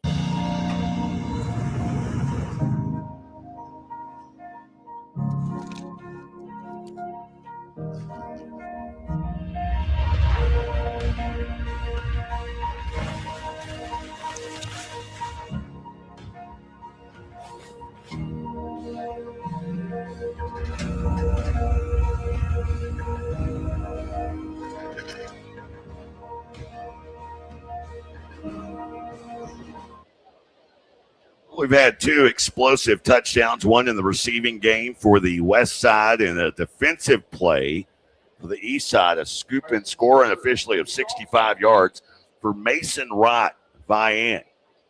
It's quite the return, especially the last 25 yards or so of that. He was directing traffic, blockers, the whole 9 yards. Kickoff into the wind. This one fielded a yard deep and, of course, unable to return. So West will take over here at their own 20-yard line. Jay Lindley alongside Coach Lynn Shackelford is Roland, Oklahoma for King Yedaride. Yep. Well, we had that'd be more Eastern Oklahoma. Yeah, yes. Well, the last 2 snaps for the West have been touchdowns. Only bad news is one went the other way. One went the other way, so hopefully they can get it back going in the right direction right here. There's some chances for both sides to take some shots on the perimeter. I mean, you're just getting man coverage, no help over the top. And now here is 5 wide as Holland out of the backfield. Now comes back across, jet sweep, getting to the right edge, 25-30 out of bounds. Has a first down gain, I believe. And they do have him down and out at the 31. So a gain of 11 there for Tavian Holland. Seen the Duncan tailback and a Southern Nazarene commit get to the edge here. Of course, Southern, you and I were talking off air about within the Great American Conference, Harding, that wing T flex bone look. That's what Dustin Hott has kind of been employed here at Southern Naz, and you can see a scat back like that being very effective in that offense. Yeah, for sure. Yeah, I guess if you're SMU, figure out who's doing it, who's winning and why, and try to copy it. Got a little something going here for the West. First down, and then after that, a pickup of 6 brings up 2nd down and 4. Getting the ball on the perimeter has been way better for them so far than trying to get it up inside. Hansen in it, tailback, handoff, jet sweep near side, and this run from the tailback, Seth Wilson of Noble, Oklahoma. By the way, Wilson wearing 27. He's a fill-in for Caden Longman, and Longman not participating in this game. He was initially named All-Stater, and I bring him up, Longman from Newcastle, to mention that starting linebacker DeBusk of Jones, All-State baseball player. One of the reasons you don't see Longman here, he's going to be playing baseball at Wichita State. Nice. He probably played in the baseball game. Yeah. Near tackled here on the near side again is Hansen, and making that tackle, Parks Ratzlaff of Kingston. Going to be a wheat shocker. Yeah. Which is a great mascot. One of my best friends has lived in Wichita, Kansas for 15 years now. Works for Boeing Learjet up there. Way more industry up there than what people realize. Yeah, no, I don't mind Wichita. It's not a bad town. Hansen. He's got a chance. On the run. And this pass broken up late. The receiver in Camden Lane came down. I thought he had it for a moment, but as he came down, he collided with Alejandro Gallegos of Anola. And so that incompletion is like the hell. I believe the ball hit helmet because that ball just kind of shot out. Yeah. Incompletion brings up 3rd down, 3rd and 7. Out of the backfield, it's Holland. Screen. A little dump off up the middle, as you mentioned, Coach. A screen still on his feet over the midfield stripe. It's Hudson Abel of Oklahoma Christian. He's just short of a 1st down, but in plus territory to the east side, 49-yard line. So 4th and short here. West obviously going for it, down 10-7. 8:40 and counting here in the first half. Mason Hansen, the Jones product in the gun, top formation. He'll keep on his own. Zone read play, gets to the 2nd level, then is taken down, but has a 1st down pickup of 6 to the 43-yard line. There we go. West is on the move a little bit now. Now, if you watch OCS at all, they love to throw screen passes. So I'm sure that that wasn't the first one he's probably caught in his life. And again, like you said earlier, it may have been something that, Coach Corbin said, "Hey, what are you comfortable doing?" I really like to catch screen passes. 3 receivers right. Now Holland in motion back to the near side. Hansen looking to pass. Under pressure, he's going to be taken down. Sack. He had him too wide open on the far side. That was going to be a touchdown if they didn't get pressure on him. Jamil Alexander from Altus was running open on the far sideline. From the West 49-yard line. The East has done a pretty good job though when they have to make a play on defense. They've done a pretty good job of putting the West in some uncomfortable down and distances, and this is definitely one. 2nd and 20. By the way, it took a minute for me to find the man who pulled in that sack. It was Ryder Karn of Owasso. I'll tell you why after this. Quick out into the right flat. That pass caught over there on the far side by Hudson Abel. Picks up some of the yardage lost. Karn, the 6', 200-pounder out of Owasso, who had 118 tackles this past season, 11 for a loss and 6 sacks, was initially number 24 on the roster. His jersey was changed to number 7, which then brings up number 7 was supposed to be Oliver Smith of Union, who is actually going to be playing collegiately. He's going to be playing lacrosse. Oh, wow. And not playing in this game today. Hanson to pass, 3-step drop, fires deep, has a man up the left seam, caught 15, and then stumbling down to the 10-yard line. Snagging it out of the air was Wilson. Wilson, the Noble product, and they have him down at the 11-yard line. They've, running that jet sweep as much as they have, getting on the perimeter, they've come with some play action off of that and had a lot of success. There was one right there where they faked the jet sweep and had a receiver run down the seam and nobody around him. Look at this. We got a little. Unofficially a pickup of 36 yards. And here is the 11th play of the drive. Heavy formation to the left. Hanson hands off. Holland met and then taken, driven back. Tackle made by Jackson Cuesta of Durant. Well, let's see if the East can hold them out right here. I'm going to make the bold prediction that the West is not in field goal range based on the last extra point. 5 wide, 3 to the right, wide side of the field. They bring Holland back in motion. Hanson, quarterback keeper on the counter to the left. Penetrates the 10, but that's as far as he'll go. 14th play of the drive coming up here. And yes, I would agree, given that the last extra point was a line drive that just got over the crossbar by the narrowest of margins. And judging by the celebration afterwards, I'm going to guess that he probably didn't make a lot of those in practice. No. Need to get 4 or 5 right here if you're the West. Put yourself in a 4th down situation where you feel pretty kind of good about it. They can pick up a first down without scoring a touchdown, but here is 3rd down and 9. Snap back to Hanson, has Holland out right flat, running out of room, and it's taken down. As you said, a great open field tackle on the far side of the field. Getting over there was Schricker-Rath of Berry Hill, who's going to Northeastern Oklahoma State. It's going to bring up a 4th down after no real gain on the play. Timeout taken here. We'll go ahead and leave it right here. You and I were talking off air. Nowadays, you look at the roster and you don't see a lot of Division I guys on there, but the reality of it is in today's day and age, and there were a couple of Division I guys on this roster that was announced last week, but I would think that with the NIL and everything as it is nowadays, you're going to see less and less of their participation in these sort of games. Oh, yeah, for sure. I mean, especially this time of year. I mean, they're going to start practice next week.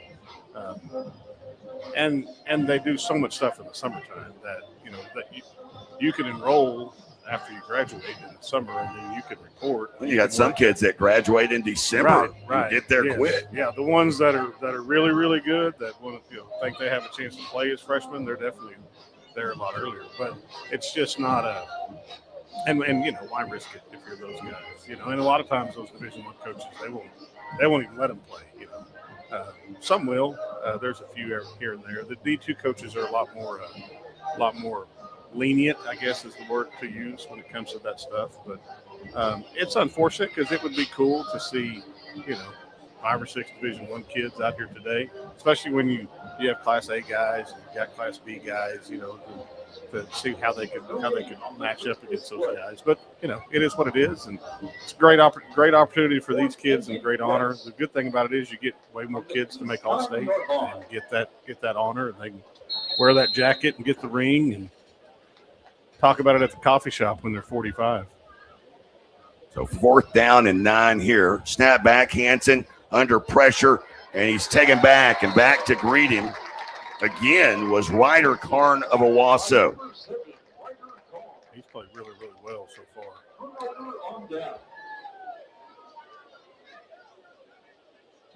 Probably not the outcome that the West was hoping for coming out of the timeout, but again, hats off to the East. I mean, with the exception of the one play, and I know the West had a really good drive going right there, but when they've needed to make plays and get stops, they've done a really good job. Yeah,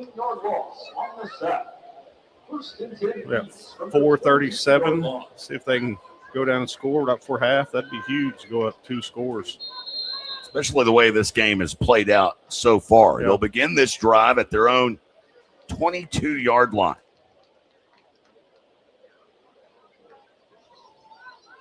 And it's Ricky taking the direct snap and actually loses a yard back to the 21. So 2nd and 11 coming up here. Yeah, there's our boy from Velma again showing up. Sander, who's also played really well. But both linebacking groups from both sides have done a really good job. Defensive line's doing a great job of holding up the offensive line. They're just wiping out any kind of run game between the tackles. Well, I got a little number for you. I've been doing some math over here, Coach. Here's Ricky looking to pass, airs it out deep, one-on-one, and an acrobatic effort by the DB here on the near side, and Briar Davenport of Wynnewood, who we joked about his kicking prowess earlier. He's a way better corner.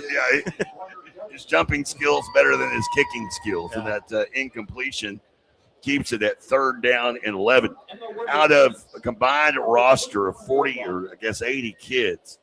And this is across all sports. As I mentioned, I've mentioned a couple of guys going to baseball, a couple of guys across, things like that. So far, and this tells you, I mean, this is for parents out there more than anything. As here is 3rd down and 11. 3 receivers right and 1 to the left. Ricky receives the snap. Under pressure, he's going to be sacked. Back there, LeBron Royal, man, we have said his name a lot here today. Yeah. And where I'm going with this is you got 80 guys that are all staters behind you. How many of those guys right now are at least committed to play some form of athletics after this? Any idea, Coach? I'm going to say 22. A little bit higher than that. At least done, and again, across all sports. I counted up real quick, 38 out of 80. Hang on, I was going to say 30. So less than half. Yes, and these are all staters. Yeah, no, it's hard to play college athletics. Here's Ricky with a beautiful punt again, and then gobbled up back on the would-be return was Dawson Thomas of Washington. Which, by the way, is going to Kansas Wesleyan, an NAIA school. With that, the West will have it back here with 2:55 to go in this first half and have it in plus territory. I bring that up, and the thing is after doing this profession as long as I have, you get players at that next level that realize college athletics is not the same as high school athletics. So there's some of those guys that you see on the college roster for a year, and then it's not for them. It becomes a job at that point. It is a job. I say this all the time to our kids, and I'm not the only one who does this. I'm sure this is a resounding theme from most coaches in almost every sport. Like, we talk all the time about be where your feet are. You know, if you're good enough to go play at the next level, okay, great. I mean, go do that if that's what you want to do. But high school football is sacred, and playing high school football at your high school should be the most memorable time of your life. That's why they make movies about it. I mean, it should be really cool, and just enjoy that. I tell my daughter all the time when she says, "I wish I was this, I wish I was this." Don't wish your life away. Don't wait until you get to go to play at OBU or OU or wherever before you start having fun. Just enjoy where you are right now, because this high school football is awesome. Soak it in. Well, and I'm with that. I'll touch on it after this play as quarterback keeper here up the middle, and it is the outstanding athlete Lachlan of Lawton MacArthur, who will be playing here at UCO, making his way to the 43-yard line. So gain of 5 on the play. I tell kids all the time, one, like you said, be where you're at and enjoy it. And the other thing about that is really enjoy it and do it as long as you can, because when it's over, it's over. There ain't no going back. No matter how much crappy golf you play, I can attest to that. Well, yeah, especially this sport. There's no weekend football games. At the park. Now I will challenge you on that. I will challenge you real quick on that, Coach. As there's a carry there for 7 and a first down. There is flag football. There is. And this man right here, at about the age of 38, decided to organize a team that was basically the Bad News Bears of flag football in southeastern Oklahoma. We were horrible. As here's a quick pass to the near side, and a knee hits the turf. He had a chance for Blake Chain. The funny story about that is, by the way, a loss back to the 36. It was a boys and girls club team league. Co-ed. So like we well, that's what I'm thinking. This is adult beverage softball. Yes. But in flag football form. Here is 2nd down and 11. Lachlan out right side, and the pass got through the hands of his intended target, Camden Lane. Incompletion now brings up 3rd and 11. So I get together a ragtag group. I kid you not, the first team we play is a group of former Ardmore Tigers that played a lot of football, and we were smoked. And week 3, and this gives you an idea of the timeline, this was when Nick Benito was playing at OU. Yeah. I'm trying to do my best Benito off of the edge. When I pull a quad, I go down like I've been shot by a deer rifle. And that was the end of my flag football playing days, just like that. In around sweep for Jamil Alexander and the scat back from Altus. Bulldog making his way inside the 30 to the 29-yard line. So, yes, that option does exist a little bit, but it's not the same. But, man, I tell you that some of the teams we played in that league, there were some athletes I'm sure. on that field. My group was not the athletes. Right. Yes, your group was. It's not a question of if, but when you're going to. We were everyone's easy W. we were everybody's homecoming opponent. But hey, you had fun. Oh, we had a blast. That's what it's all about. Unlike golf, I get frustrated at golf. I tell my friends all the time, we go play golf. Somebody would get mad. I'm like, why are we getting mad? None of us are really good. What are we disappointed in? It's not like we're having a bad round. We're just having a round. I think the thing about golf that betrays me so much is you can go have a good round. You can feel like you got it figured out. Yeah, and that's the worst thing that can ever happen. I actually had a round like this about 3 Sundays ago. Shout out to my old cats that take my money in a fun game every Sunday morning. And we're out there, it's 8 a.m., and the first 3 holes of a 9-hole round, because we switch up after 9. The first 3 holes, man, I'm on fire. I'm playing par golf. I feel good about things. A birdie putt. And literally, as soon as I felt I got this, I'm pretty positive that I might have, even had a snowman somewhere down there. I mean, it was bad. You're having snowmen on par 3s. It's not a good day. Yeah, no, it's not. That's not good. Not good. So here is this fourth down play for the West with 59 seconds remaining in the quarter. 59 seconds remaining in the half. The only 2 touchdowns, they've been explosive plays, one defensively for the East, one offensively for the West. Lachlan in the gun from the right hash. Quarterback draw right at the middle, 25-20. Nice. Fights through a tackle and then is taken down at the 16-yard line. Ending that play was Mason Wright.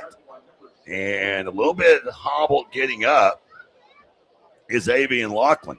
And that right there, Coach, is why you do not see some D1 players on the field here, because Lachlan came up a little bit hampered and now is down on the sidelines over there. So check him out. Hopefully it's just a case of the cramps, because I could see that being a thing here today. Well, I was about to say we had a couple earlier on the sideline who were getting the old toe stretch done. When you're obviously cramped up. So I don't know how it can't be an issue tonight. I mean, none of these guys have probably been doing much for the last 3 months anyway. Then you roll them out here on the turf's probably 140 degrees when they kicked off. So and there's it's not like they have a lot of depth either. So I'm sure we'll see some more cramps as we go through the game. 52 seconds till the halftime break here in the OCA All State Football game, the 11th event of the week. It is a coaches clinic week here in Oklahoma, and we're moving this from Tulsa here to Edmond. You being a part of the Oklahoma Coaches Association as well as the Football Coaches Association, your thoughts on what type of a host Edmond has been this week? I think they've done a really good job. I really do. Of course, I'm a little biased because I live 21 minutes from here, but so I didn't have to go stay in Tulsa for 4 days. But no, I think they've done a good job. I was telling you earlier. I mean, President Lamb, Todd Lamb, who's president of UCO, he's done a tremendous job of opening up his campus to Oklahoma high school athletics, especially football, and they do a tremendous job of hosting stuff. I didn't hear a lot of complaints from anybody. So Hanson back in at quarterback, has 5 wide as they fake the jet sweep. Hanson, a rifle and a pass is caught. An absolute bullet up the right side to Jamil Alexander, the Altus product. And the scat back who hauled in 89 catches for 1,219 yards last season while setting 4 school receiving records. He has a receiving touchdown of 16 yards, and the West has taken the lead back 13-10 with 40 seconds to go till the break. Yeah, and that was big. Obviously somebody getting injured or hurt is never a good thing, but it gave the West an opportunity to kind of settle down and talk through what they were going to do, and they went out and executed. So the West on their 9th offensive possession of the game, and this kick goes nowhere. Sideways, almost hits a cameraman down there on the field. You talked to Coach Corbin about how he built his special teams roster. It is 13-10 here in that West Side in front. Back after this on Squirtle TV. St. Mary's Regional Medical Center, your health hub for Northwest Oklahoma, is proud of our award-winning quality care and robust service lines that are comparable to those offered in larger hospitals, but with a close-to-home, compassionate approach to care for our community and surrounding neighbors. To learn more about our services, visit stmarysregional.com or call 580-233-6100 today. Physicians are not employees or agents of this hospital. This is Game Time. Neptune Game Time creates a high-energy game day atmosphere that your players and fans will love. Every song in our database is 100% lyric safe, which means you can stop screening music for good. Game Time also provides custom messaging to help you promote your upcoming events, concessions, and event-specific announcements. And it gives you the opportunity to sell sponsorships on your station that will generate revenue for your athletic department. Amp up your game day with Game Time. Wiggins Auctioneers. So the West Side with their 9th offensive possession of the game, they take a 13-10 lead. The East getting ready for what is their 8th possession of the game. We'll tell you about that math anomaly after this little squib kick that is then fielded at around the 30, and then a knee taken by Ryan Woody of Bishop Kelly. Why is it that the West, with that one additional, if you'll recall, they had the one possession that they fumbled that then was promptly returned for a touchdown, so the East didn't have an offensive possession in that particular situation. And so here comes the East All-Staters out with 37 seconds to go here until the halftime break, and they're trailing 13-10 at their own 34-yard line. Taking a shot here, or are you going into halftime? I'm definitely taking a shot. Yeah, I don't know that I'm taking it, though, right off of the bat. The East has 3 timeouts remaining. Maybe try to get something to the edge. Maybe see if the West is thinking you're going to take a shot. So they've got Cannon with an arm out there and Isaiah Drake. Need 30 yards to try a field goal? Yeah. I mean, why not try it? About to say, Coach whereas I joked Coach Corbin didn't take special teams into account, apparently Coach Rusty Harris of Sequoia Tahlequah did. Yeah. Seeing the best punts. I mean, it's basically a free kick. I mean, if he can kick it off through the uprights, I mean, I'm saying maybe just get to the 40 and try it. The timeout burnt by the West All-Staters. So they burn their final timeout of the half as the press box here at Chad Richardson Stadium has almost fully enveloped the visiting stands. By the way, our lone brave guy that we had to start this broadcast, he now has some people with him over there on the west side. Yeah, he does. I don't even see him anymore. I know. Maybe they overcrowded him. Hey. The 25 people that came over there were too much. At the same time, maybe they had to ambulance him out here for the heat. He was over there when it was about 105 degrees. Absolutely crazy, but he was there.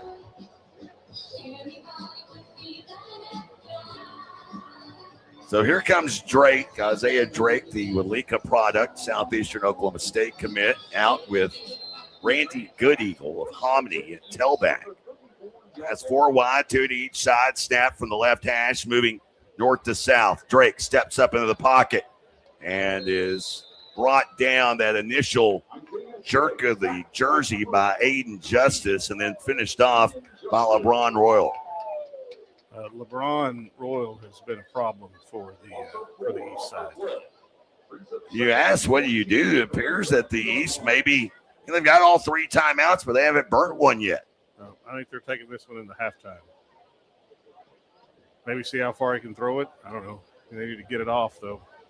Closing in 2 seconds. Drake receives the snap.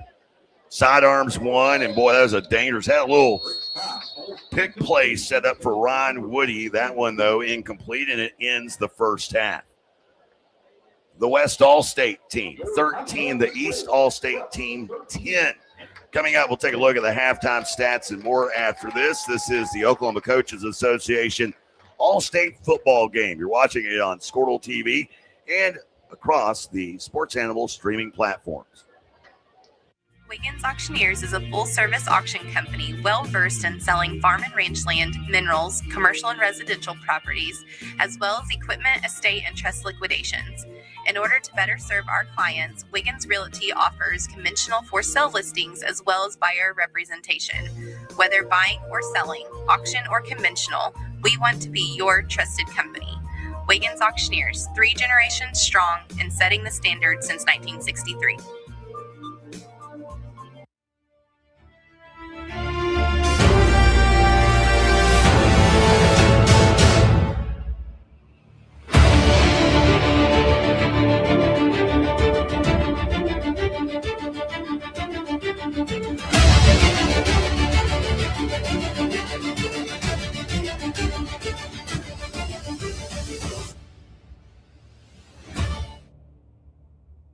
Life moves fast, and you deserve internet that keeps up. Say hello to Pioneer Fiber Internet with blazing fast gig fiber speeds designed for the way you live, work, and play. From ultra-smooth streaming and lag-free gaming to lightning-fast downloads and crystal-clear video calls, Gig Fiber gives you the speed and reliability to do it all. Ready to upgrade your internet experience? Visit GoPioneer.com to sign up today. Evolve Events strives to provide a top-tier youth basketball experience in the OKC metro area. Our goal is to create a safe, competitive atmosphere that also works within your budget. We are focused on facilitating an environment that will help all players, teams, and coaches grow. Whether you're aiming to take your skills to the next level, secure a spot on your school team, or one day hoist a gold ball at the big house, Evolve Events has a platform for you. Don't just play, evolve. Visit our website at evolveokevents.com to get signed up for an Evolve event today. Anger, anxiety, worry, and disbelief, these are normal emotions to feel with an unplanned pregnancy. You have options, and you are not alone. Hope Pregnancy Center in Alva is a safe, confidential, and compassionate place to land. Hope offers free pregnancy testing and ultrasound, and you will be provided education for all your options. Remember, you aren't alone. We can help with hope. Visit thinkimpregnant.org. That's thinkimpregnant.org. It's more than just your lawn. It's your grass kingdom, your green canvas, your fairway to heaven. It deserves the Kubota Z400. With class-leading speed, agility, a powerful transmission, simple deck height adjustments, and legendary Kubota quality. When you need comfort, convenience, and performance, then you need the professional-grade Kubota Z400. Visit your local Kubota dealer today.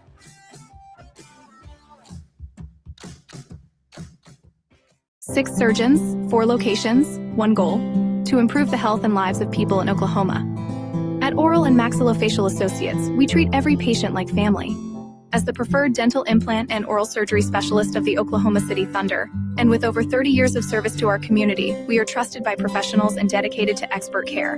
With 4 convenient locations around the metro area, we are here for you. Trust the experts at OMA. Visit our website, www.omaok.com. Is your school or booster club looking for ways to fundraise? Let Downtown Threads create a custom website to showcase all your school apparel.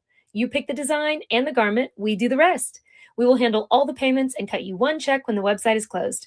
Call today, 580-237-7060. Downtown Threads, proudly supporting all local high school athletes. When life takes an unexpected turn, you need someone who truly understands what you're going through. At Nixon Dieselhorst, we've spent decades helping Oklahomans find justice, standing up for what's right, and fighting for the results they deserve. Every client matters. Every story deserves to be heard. We are here standing with you. Call Nixon Dieselhorst today because justice, integrity, and results aren't just words. They're what we stand for.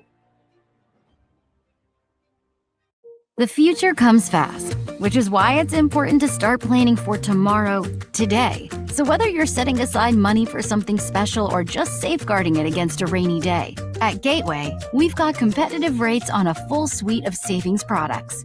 So consider us your gateway to earning money on your money. Open a high-yield savings account with an annual percentage yield of 3.5%. Visit gatewayfirst.com. Gateway First Bank, member FDIC.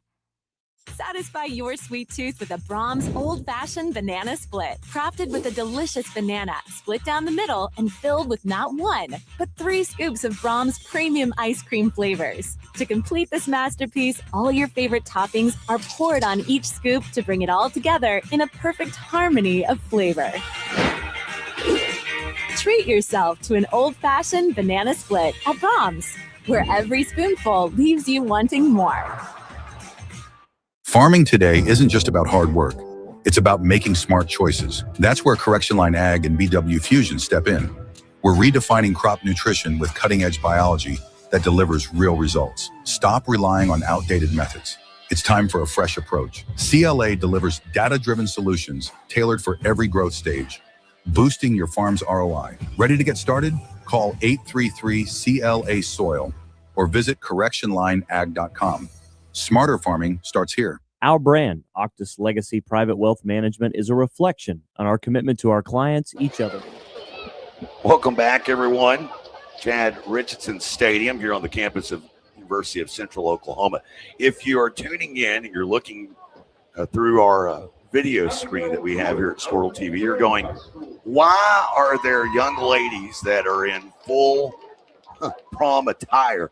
There is actually a homecoming queen contest here, 105-degree weather. That's interesting to say the least. Let's go ahead and take a look at the first half stats. Defense dominant early anyway, although the West Side, after gaining just 6 yards of offense in the entire first quarter, they've actually outgained the East overall here in the contest. Let's go ahead and take a look at the first half numbers beginning team-wise. West Side with 19 carries for 41 yards through the air, 10 of 18 passing for 143 overall, 37 plays for 184 yards of offense in that first half. For the East Side, well, they had just 2 first downs, including 14 rushing plays for -11. Several of those, of course, being sacks, not necessarily running plays that went awry.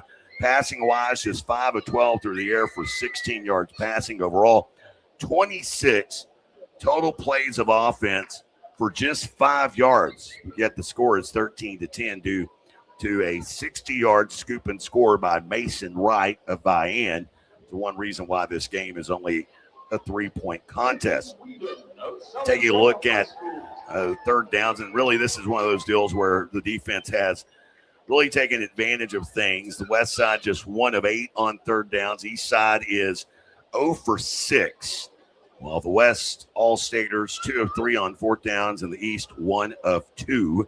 Take a look at some of the individual performers so far. Leading rusher at the break for the West All-Staters, Tavian Holland. Holland, the former Duncan Devon, 3 carries for 16 yards, but had a long of 11. Quarterback Avian Lachlan of Lawton MacArthur, 4 carries for a net of 10 yards so far. And Dutton Taylor with 3 carries for 10 yards. While through the air, Asen Hansen, the Jones product and state champion there for the Longhorns, 7 of 11 passing through the air for 133 yards and 2 scores. And of course, those scoring plays making up the bulk of that yardage, almost 70 yards to be exact, as of his 133 yards passing. He had a 65-yard touchdown pass to Camden Lane and ended the first half with a 16-yard touchdown pass to Jamil Alexander. Receiving-wise, leading receiver Camden Lane has that 1 catch for 65 yards, while Hudson Abel leading in receptions with 2 catches for 10 yards for the West All-Staters. Take a look at the East All-State individuals. Jacob Beck of Stroud, 5 carries for a net of 5 yards so far. He did have a long of 11 in that first half. While quarterback Carter Rickey under duress for much of this game, 6 carries for a net of -4. And Isaiah Drake, the standout from Walika, with -12 yards rushing on 3 attempts. Rickey has been the leading passer so far for the East All-Staters, 5 of 8 through the air, but only 16 yards. We haven't seen the East All-State team really take any deep shots down the field. We'll see if that changes in the second half. Drake, the second quarterback, he is 0 for 4 so far in this game. As so far the East All-State quarterbacks, they've been sacked a combined 4 times in this game. Ben Daniels, leading receiver so far, the Collinsville product for the East. He has 3 catches on 3 targets, but only 5 yards, including a long of 12. So that tells you a little bit about the type of offense the East All-Staters are running, really trying to get it to the perimeter, get it to the edges. And so far, the West All-State squad has been all over it. Gives us an opportunity to take a look at the leading tacklers. Well, if you're going to your defense is going to be tested on the edge, you really need the outside linebackers to get it done, and they have. As the leading tackler so far for the West, Carl Alberts, LeBron Royal, he has 4 tackles so far, while Rocco Targlione of Choctaw, he too has 4 tackles. Royal leading the way with of those 4 tackles, 3 of those for a loss, including 2 sacks. Leading tackler so far for the East, even with the defensive score, is Mason Wright. Wright with 4 tackles, and again, that 60-yard scoop and score that was a work of art. Ryder Karn, the other leading tackler so far. Karn the Owasso product. He has 4 tackles and 2 sacks so far on the evening. Here at the halftime break, it is the West All-Staters 13, the East All-Staters 10. Coming up, we'll continue on at the halftime show here of the OCA All State Football Contest. You're watching live on Squirtle TV and across the Sports Animal streaming platforms. Our brand, Octus Legacy Private Wealth Management, is a reflection on our commitment to our clients, each other, and the growth we hope to achieve. As friends for multiple years, we operate like a tight-knit family where harmony and collaboration thrive. Our dedicated team of financial professionals complement each other, drawing on decades of shared experience. With a keen eye for detail, we understand each other's strengths, allowing us to deliver quality service. Our camaraderie extends beyond the workplace. We connect as friends, checking in over the weekends to stay connected. Our bond transcends the typical 9-to-5 workday, reflecting our commitment to genuine relationships. To become a client today, call us at 405-252-5925. Oklahoma Career Tech. It's where confidence is built. It's more than just practice.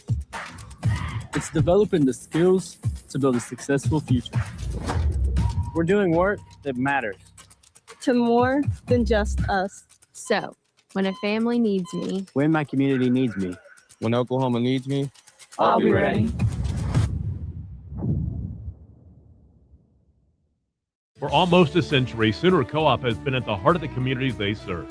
In O'Keene, Fairview, Loyal, Hitchcock, and Homestead, Sooner Co-op has been a big part of the lives of area farmers, ranchers, and residents.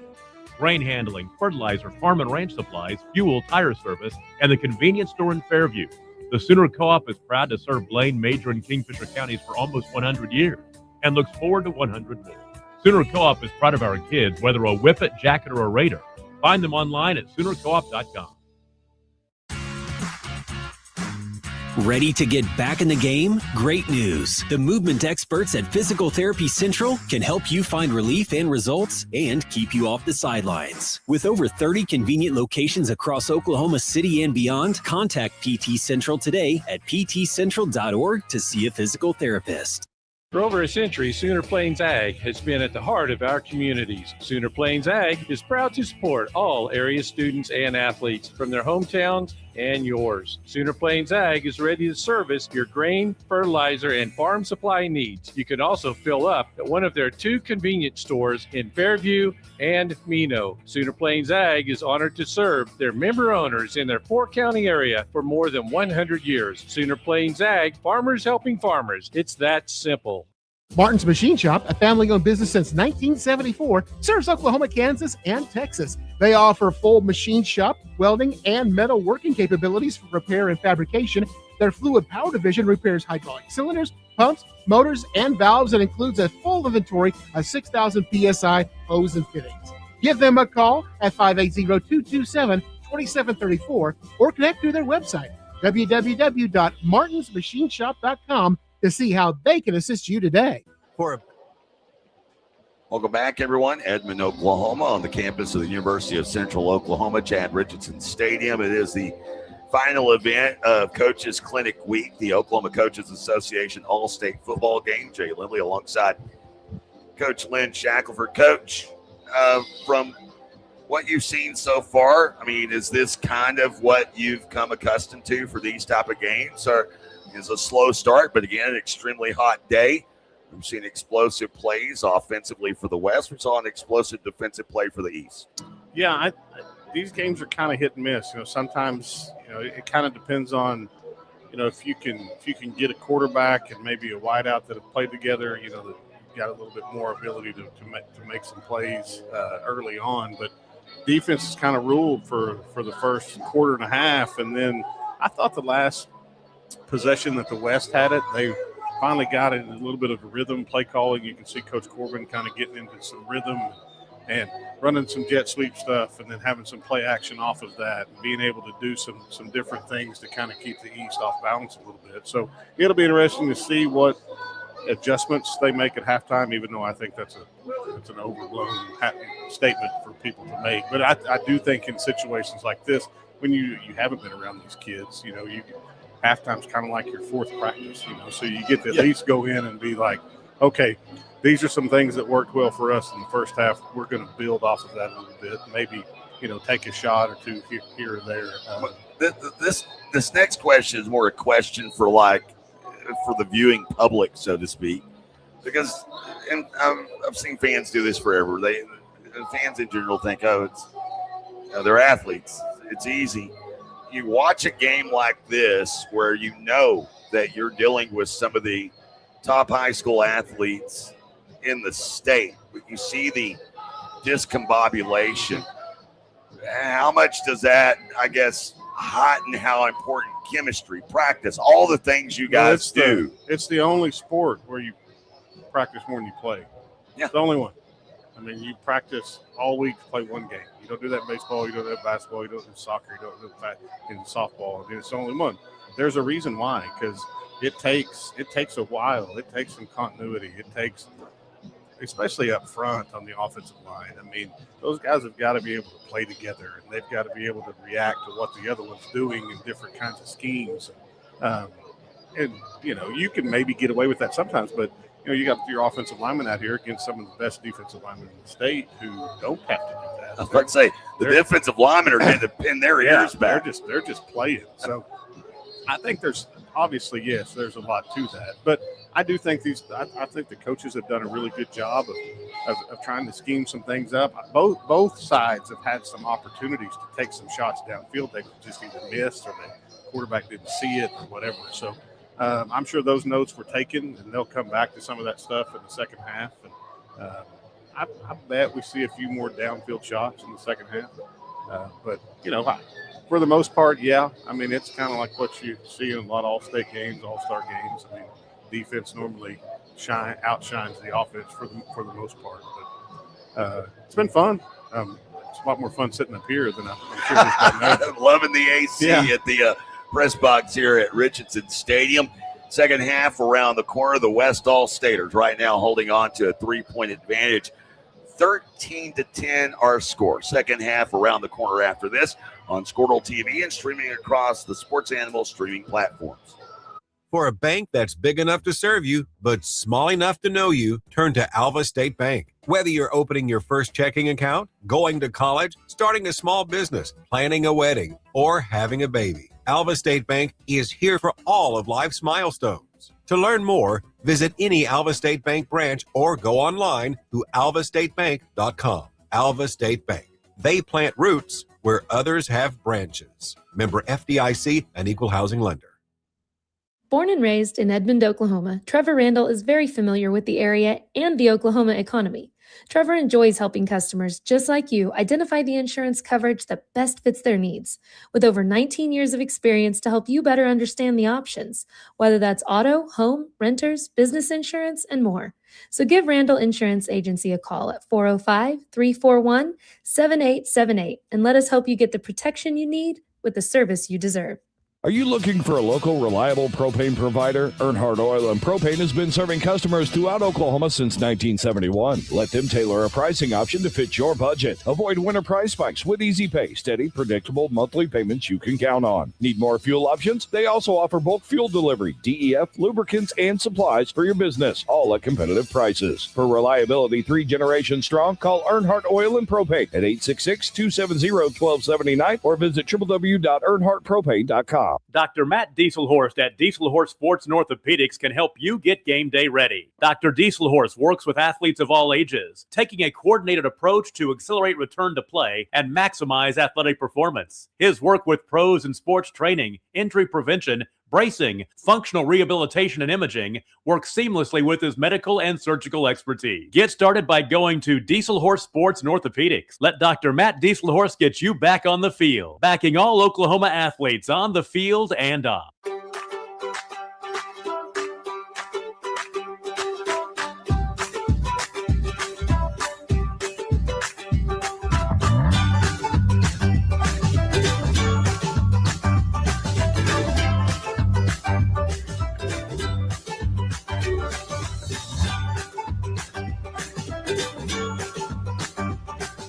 Stream like the pros with Squirtle Live. Find out more at squirtle.com/stream. Student athletes push hard on the field and in the classroom, but when injuries happen, you want a physical therapist who makes recovery personal. Prime Physical Therapy is more than just a clinic. We're a faith-driven, patient-focused team committed to helping athletes bounce back stronger. Healing happens best in an environment where athletes feel supported, motivated, and yes, even have fun. Parents, you can trust us to care for your athlete like family. Call or text at 405-706-1266 for a free consultation in clinic or by phone. Prime Physical Therapy, helping athletes get back to their prime performance. The perfect golf swing. Getting to the top. Serving an ace. Whether a professional or a weekend warrior, we all want to do our best. But what if you get hurt? How do you get back to doing what you love? The team at DRH Health Orthopedics and Sports Medicine provide comprehensive and advanced treatment for injuries. DRH Health Orthopedics and Sports Medicine, working to get you moving again. Why be a ranger? At Northwestern, with small classes, you can be seen. With over 40 programs from business to nursing, you can be career driven. With a campus home away from home, you can be independent. With over half our students graduating without student loans, you can be debt free. And with a mosaic of cultures, you can be you. Northwestern, success lives here. Are you out of high school and looking for a career? At Tulsa Tech, you can explore exciting opportunities in IT, aviation, automotive, manufacturing, visual arts, and more. And Tulsa Tech offers a tuition-free scholarship for adults 18 to 23 years old. That's what I said, free. It's called the Accelerating Independent Scholarship.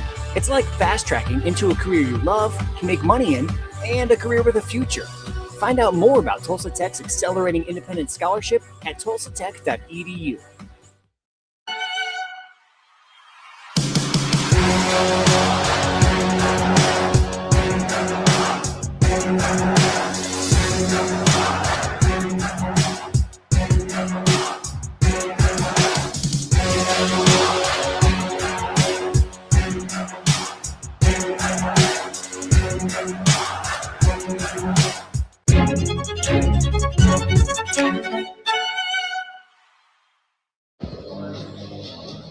Welcome back, everyone. Chad Richardson Stadium on the campus of the University of Central Oklahoma here in Edmond.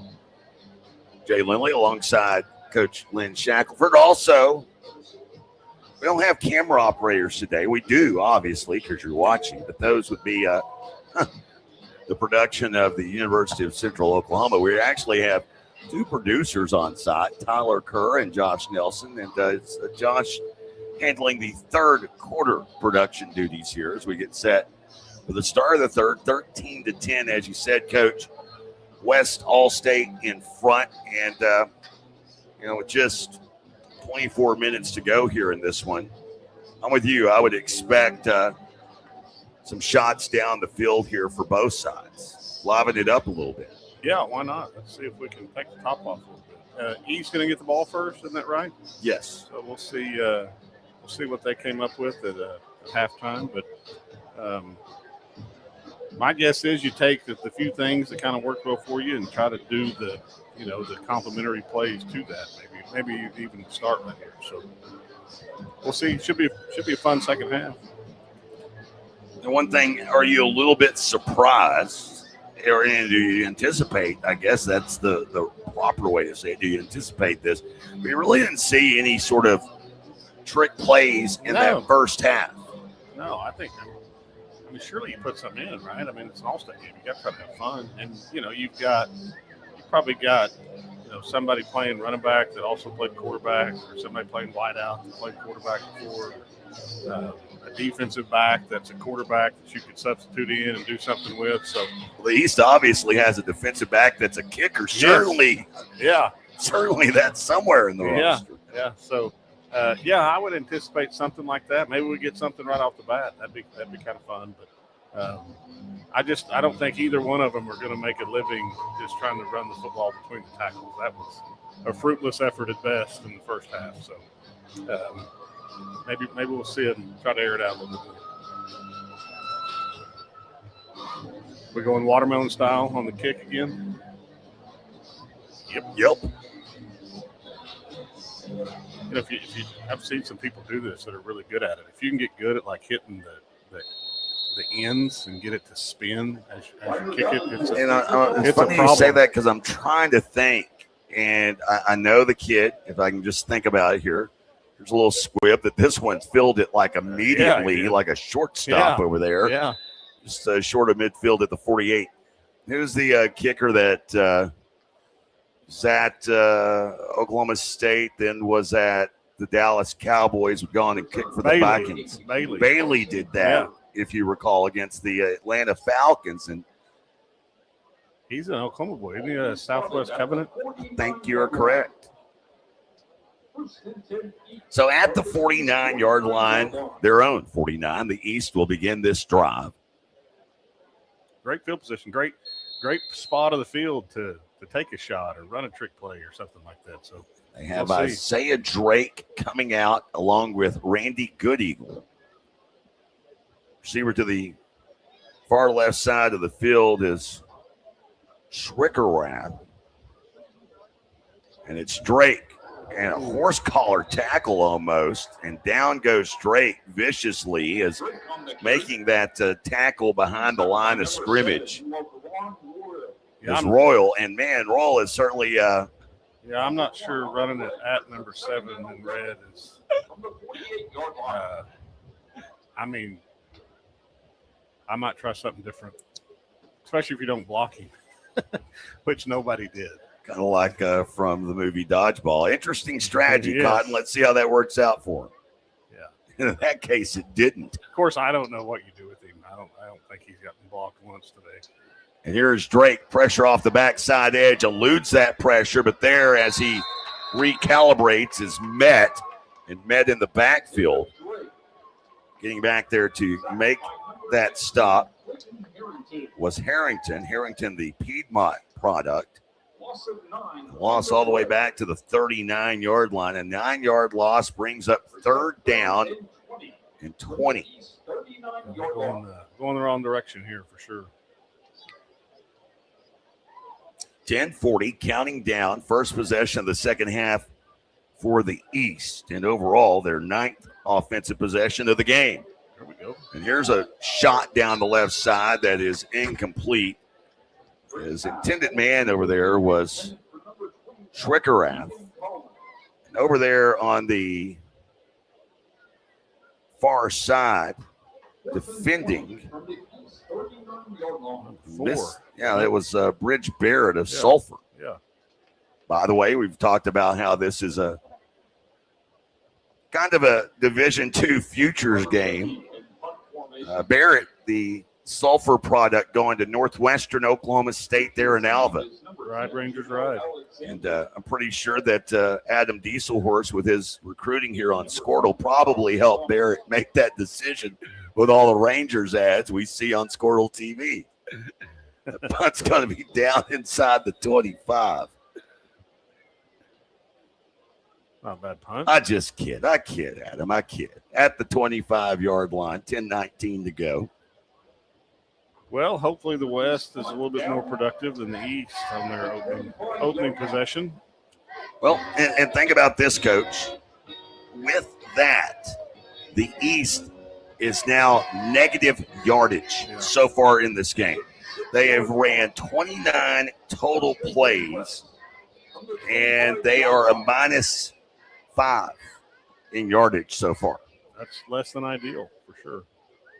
From their own 25, here's the West. It's Hanson. Rockets a pass and short hops his man. About 8 yards into the route. Diving effort defensively there by Brandon Hawk, a late addition from Salina, Oklahoma. And that incompletion. Yeah, he had him too. He may have some pressure in his face. Hard to tell from up here, but they had a good scheme on to just get the drive going. That's the other problem is you're calling plays all the time from, in the negative, as they say. Tillery motions out of the backfield into the left slot. Hanson receives the pass, goes opposite way, right side. Pass caught by Abel, and then Abel basically breaks the line of scrimmage before being brought down. And again, it's Mason Wright. So at this point, I would say the game MVPs have to fall on the defensive side of the ball for both teams, to be honest. And I would, at this point, have to give one to Jacob Royal, who has like 4 tackles for a loss so far in this game for the West. And for the East, it would be Mason Rod. He's responsible for their only touchdown score of the game, and he's their leading tackler. That's his 5th stop of the game. Hansen rolling out to his left on 3rd and 9. Plants, fires, lofty pass, and broken up. Hayden Lee, the corner from Claremore, was there in coverage, and it was an outstanding effort by Seth Wilson of Noble. Ball may have been a little bit underthrown, but I think some of that had to do with the pressure Hansen was facing. Either way, he got that ball cleanly in the air for about 45 yards. The breeze, by the way, out of the south starting to die down a little bit as the sun is set here. Well, they didn't lose yardage, so it's positive. Yeah, if we're looking for the, if we're looking for the bright spots. And this punt, the West, maybe their best punt of the day. Yeah, he got a good roll right there. So that one goes out at the East 34-yard line. 9:14 to go here in the third quarter. West leading 13-10. This drive beginning at the 34. It's really beautiful what they have done here with this stadium. University of Central Oklahoma, of course, recently renovated where the state football championships are held. Nice venue for that. Just remember back in the days, as here is Isaiah Drake in the gun. Bubble screen out to the right. Pass is caught, but nothing really going there. Maybe a pickup of 1 or 2 on the play. Catching that pass here on the looking for number 16 on my roster. Again, some late changes.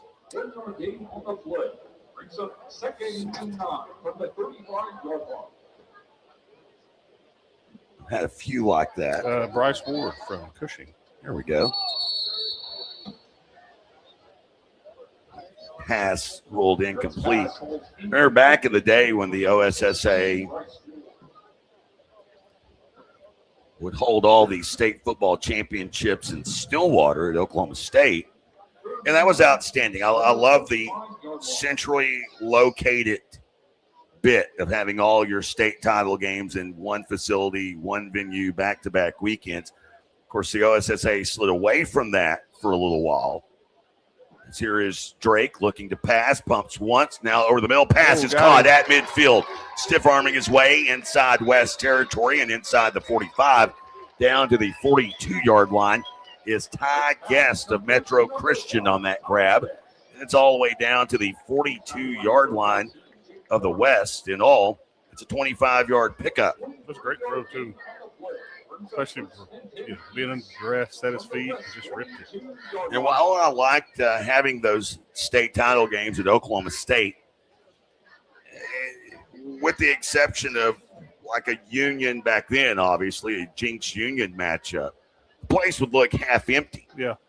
As here is Drake out left side, short hopping his intended target over there on the far side. And here with a very nice, by the way, yet smaller venue, I would imagine that this is about the perfect size for a state championship game. It is. It is. I mean, there's been this place has been full for some state finals games. And, you get people on the berm standing around watching.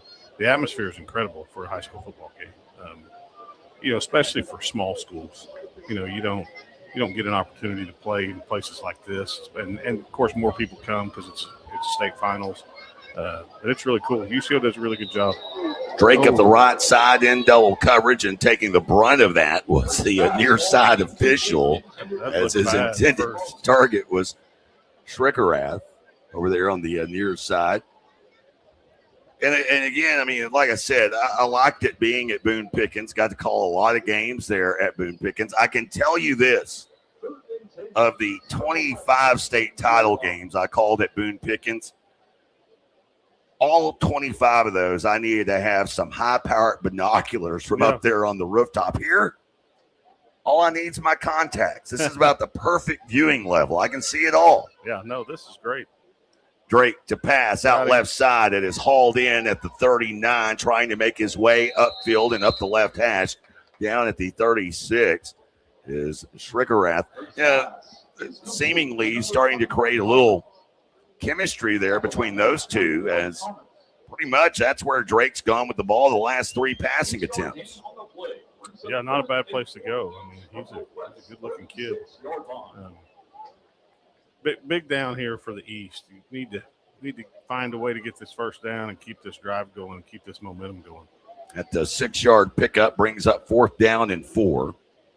Nearing the midway point of this third quarter with the East trailing by 3. Drake in the gun from the left hash has back to his right. Drake steps up, fires, goes through the hands of his intended target. The reason why the pass was a little bit high, but Rich Barrett of Sulphur did an outstanding job of collapsing down on Schrickerath and taking him out of the equation. It was just good timing. There wasn't interference or anything like that. Yeah, I'm not sure even if he would have caught it, he'd had enough for the first down. So, good job. I mean, there's a reason Sulphur's won a lot of football games. They got players like him. Coach Cole does a great job down there. So the East, on their second possession of the second half, their 10th of the game, comes away with no points. And it's the West taking over here with 6:55 to go in the third quarter and leading by 3, 13-10. Taking over here at the 36-yard line. And I wouldn't say that a score here would end it, but given how it would make it really hard. Let's say, given how it's almost futile it is felt on offense for the East, you called it earlier, a shot play here from the West, and that may be good night, Irene. Yeah, when the West can get it rolling a little bit, they've been able to put some drives together. First down is going to be huge. They need something positive just to get them where you can call a play on second down. So here's Hanson, the Southwestern Oklahoma State commit, in at quarterback. He'll hand off. Coming to the near side is Jamil Alexander, already with a receiving score, and is driven and ridden out of bounds here on the near side. Parks Ratzlaff and Hayden Lee converging. That's a combination, is it not? Yeah. Redskin zebra combo on the tackle. Yeah.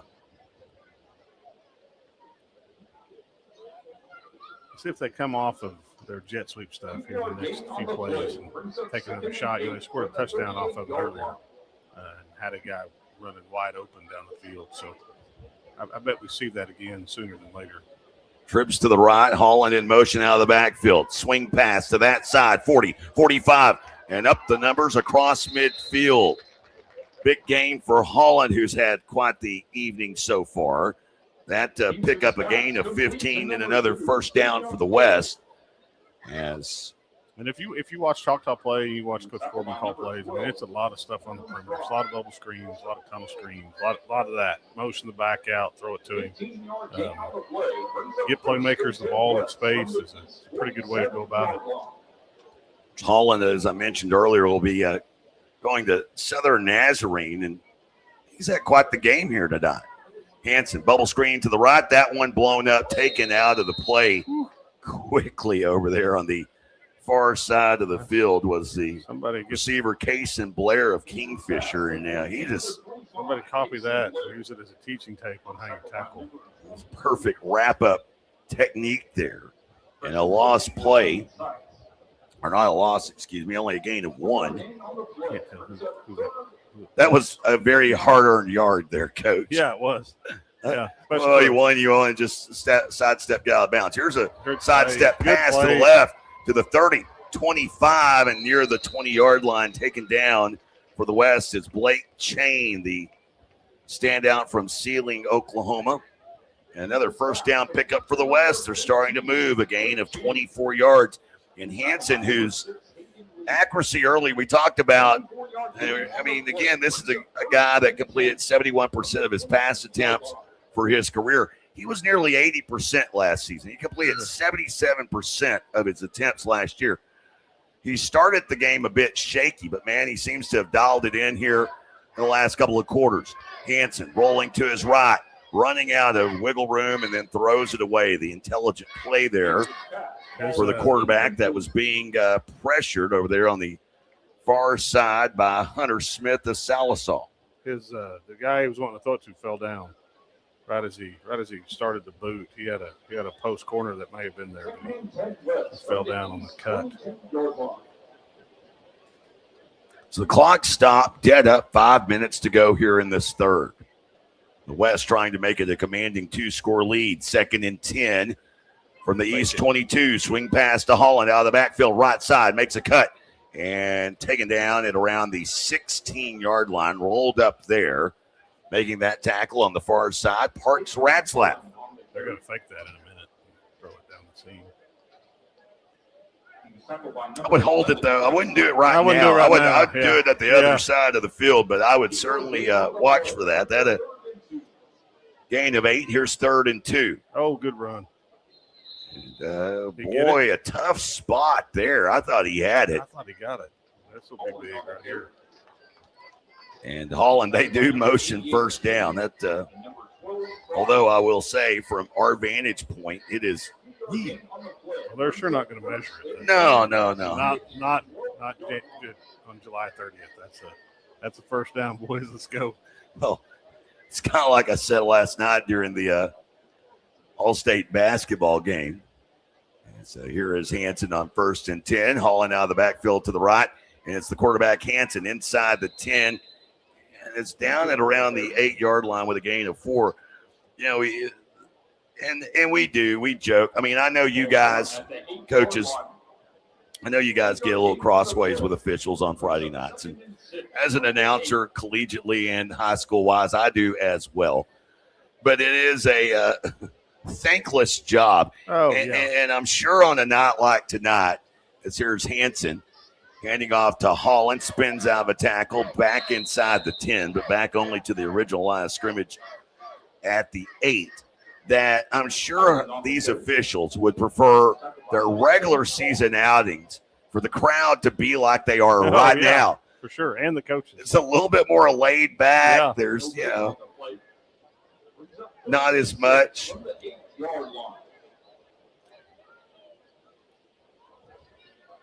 Not as much on the line. No one's yelling for the official to have measured that a moment ago. Here's a low snap to Hansen. Scoops it off the turf to the 5. And, boy, he takes a shot. Ratzlaff decleats him at around the line to gain, but they have him spotted at the 3. So just a yard short after that gain of 5. 11th play of the drive coming up here, and it's 4th and a football. You're not going to measure that. After all that we just said, you're not going to check that out. Hansen in the gun. Quarterback play to the right, has the first down, still spins his way across the goal line. And Hansen, with a pair of throwing scores, now has a rushing score as well. And with that, the West All-State squad has taken a 2-score lead. They're up 19-10. That was big right there for the West. Not only did they score a touchdown, they bled off quite a bit of time. Well, they took over at the 6:55 mark, so just under 4.5 minutes of time of possession on that particular drive. And what is their second possession of the second half? And this is the fun that's been the extra point tonight. And that line drive kick, while it had the height and the distance, it did not have the aim. It was wide right. 2:28 to go here in the third. The West All-State squad 19, the East 10. Back after this on Squirtle TV and streaming across the Sports Animal streaming platforms. East River Roustabout, centrally located in Oklahoma, provides construction services specifically tailored for oilfield projects. Our team consists of highly skilled, experienced professionals who offer a wide range of services in construction, maintenance, and operations, focusing on both upstream and midstream sectors. With a combined 44 years of experience in pipeline and roustabout services, our team leads have a proven track record of success for major energy companies. So call the team at East River Roustabout today, 405-849-5156.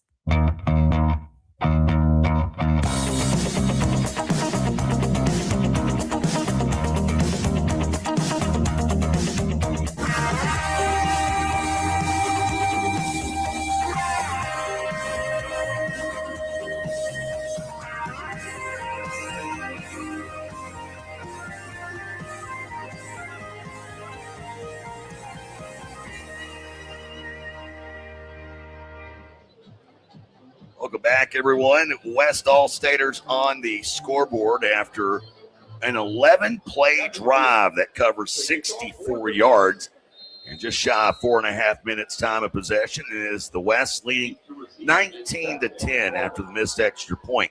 The East, they've got to find something offensively. Again, they'll have solid starting field position with that squib kick that's filled it and returned over the 40 and down and around the 45-yard line. On the return was Ryan Woody of Bishop Kelly. I still think they're 15 yards away from being February. Yeah, I'm with you. I mean, at least try it. I mean, he's kicking it through the uprights from the 35. We're talking about Kyson Spencer, the prior product who played defensive back and kicker in high school, who will be kicking at the JUCO level. They're in Miami at Northeastern Oklahoma A&M, the Norsemen. One of my favorite, by the way, one of my favorite state mascots when it comes to collegiate level. No, it's awesome, but also it doesn't make a lot of sense. It doesn't, but I mean, I don't think the Viking, put it this way, they made it all the way to Miami, Oklahoma. Yeah. The history books missed out on a lot. Yeah, I feel like they wouldn't have liked the heat. That's not the revisionist history that I know of. Here we go. We got a reverse. A little double reverse coming near side and up the right edge over midfield. Nice run there for Ben Daniels. Yeah. But there's a lot of movement for a 7-yard gain, but in plus territory. Hey, I think they're back in the plus yardage too now, aren't they? +1. Yeah. And actually, I was watching the far sideline, Judge. Should have been paying attention to the near side. That was a 9-yard gain. 2nd and 1. Something that got the eyes shifting a little bit. I do like that play given how. Yeah, you got to do something. They got one-on-one down here at the bottom. 2nd and 1. Take a shot. Throw the post. Faked it. Got him. And has Ricky down the left side, able to find his man Daniels again. Daniels, if he could have kept his footing, he may have taken it to the house. Either way, it's the largest pass plays of the game for Carter Ricky, a Lincoln Christian. And it's all the way down to the West 24-yard line. So a gain of 21 on that play. Now they're certainly into plus territory in yardage. We're in field goal range now. That too. We've already had a 34-yard field goal made in this game by Kyson Spencer. Ricky in the gun. 2 receivers right. Play action.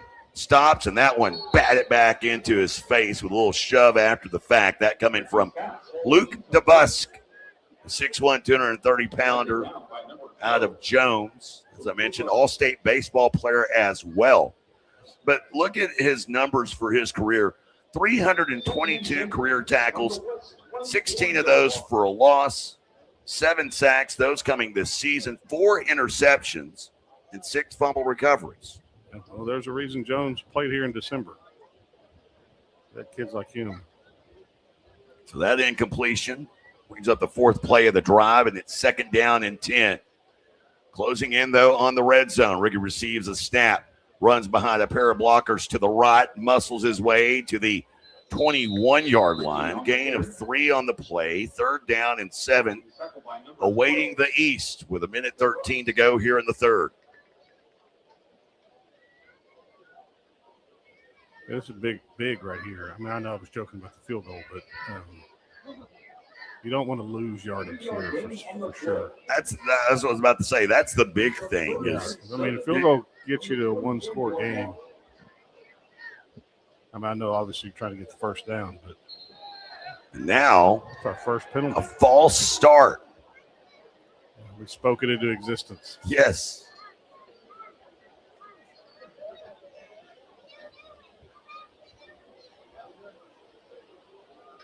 I was kind of hoping we'd go penalty-free. I don't know that I've ever watched a football game that's been penalty-free before. Well, my thing on that is it really a false start if it didn't draw the other team off sides? Like, we're really calling that? I mean, it's only 99 degrees after sunset here in Edmond.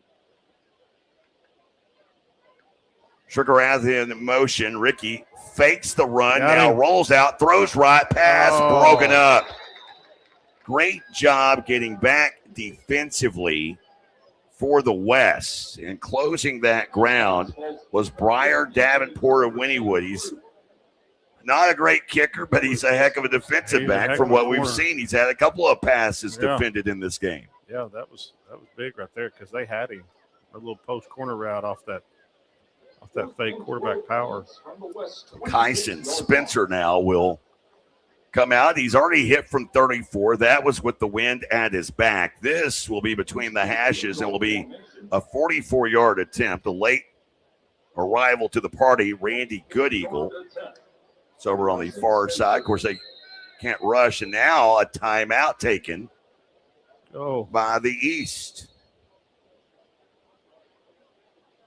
23 seconds, so close to the quarter break. We will go ahead and leave it right here. And in full confession, I haven't looked at your schedule, Coach. Do you start your year in week 0, or do you? We do. Yep. We've got the War on 74 in week 0. Crescent's coming over for that rivalry game to start the year off. So that'll be fun. Good way to start it off. And then we're going to go play Kingfisher for the first time ever. Really? Yep. Did not realize y'all had never played before. Never played before. We went up to 2A this year. So I tried to play them forever, and I don't blame them for this, but they were always, we're not going to play Class A school, which I get. Yeah. But, so we're going to play them and then go to Kingfisher, and then we go to Fairview. Those are our 3 non-district games. So we'll definitely have an idea of who we are by the time we get through that, because those will all 3 be games that will definitely be challenging. So this, between the hashes, officially a 43-yard attempt, a north to south kick, a slight breeze out of the south, being somewhat blocked by the ginormous video board. And this kick has plenty of leg, and it is good. Kyson Spencer, the future Norseman, knocks home his second field goal of the game, and it is 19-13. West still up by 6. Back after this on Squirtle TV and the Sports Animal streaming platforms. Summer job, babysitting money, graduation gifts. Sounds like it's time to open a free student checking account with Communication Federal Credit Union. It's made for teens and tweens. Open your new account and get a free Visa debit card for secure shopping power online or in stores. Plus, mom and dad can transfer money in and manage it all from the app. Go to comfedcu.org for details. Communication Federal Credit Union. No matter what comes our way, we'll always put you first. You're more than a patient. You're someone we care about. And we're working hard every day to keep you safe and continue to give you the best care so you can feel comfortable here. Not because Stillwater Medical is a healthcare provider, but because we're your provider. And we're ready to see you and serve you right here at home.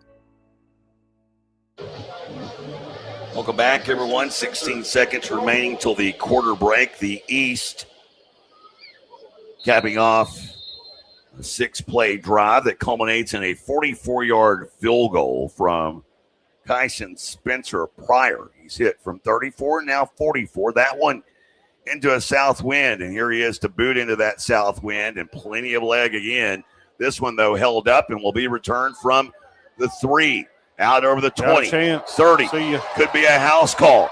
And Spencer, the kicker. Yeah, great open field He tackle. makes the tackle, and then he throws his shoe the other direction. I like a kicker that's got a little bit of moxie about him. Camden Lane thought he was off to the races, and Spencer with a shoestring tackle. Literally. Remember, he's a defensive back, too. Yeah.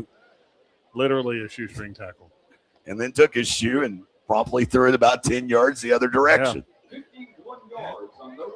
That could end up being big if the East can get a stop here, because that sure looked like a touchdown to me. Well, that was the last line of defense, the kicker, Spencer. He makes a touchdown-saving tackle. But the West, with great starting field position, begin this drive at the East 47-yard line. 6 seconds to go in the quarter. They'll stick to the ground game here. Handoff, near side run over the numbers and down to around the 38-yard line. As Dutton Taylor on that carry picks up 9, and that'll take us to the quarter break. Fourth quarter time here in Edmond when we return to the West All-Staters 19, the East 13. Back after this on Squirtle TV and Sports Animal streaming platforms. Dr. Devin Nightingale is your chiropractic choice in North Edmond with easy access from Cashion, Guthrie, Luther, and all the Oklahoma City surrounding areas. As a former college athlete, Dr. Nightingale understands the importance of a fully functioning body to gain that competitive edge. Also certified in prenatal and pediatric treatments, Dr. Nightingale sees all types of patients, ranging from 2 weeks old to 97 years old. We offer conservative treatments to get you back in the game, whether you're a weekend warrior or a professional athlete. So give us a call at 405-471-5565 for a free consultation today.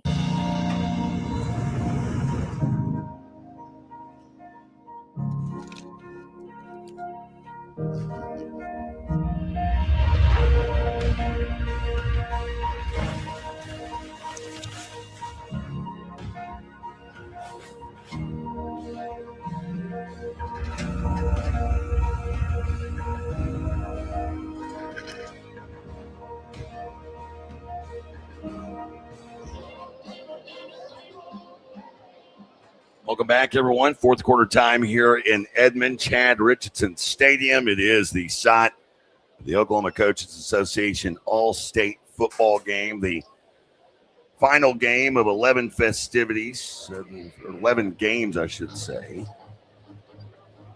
taking place here over the last 4 days. Quick glance at the numbers. The West, 258 yards of offense on 52 total plays. They really started to find their stride after that first quarter in which they had only 6 total yards. The East, on the other hand, at least they're in the positive, 41 plays for 57 yards. At one point there in the third, they were in the negative.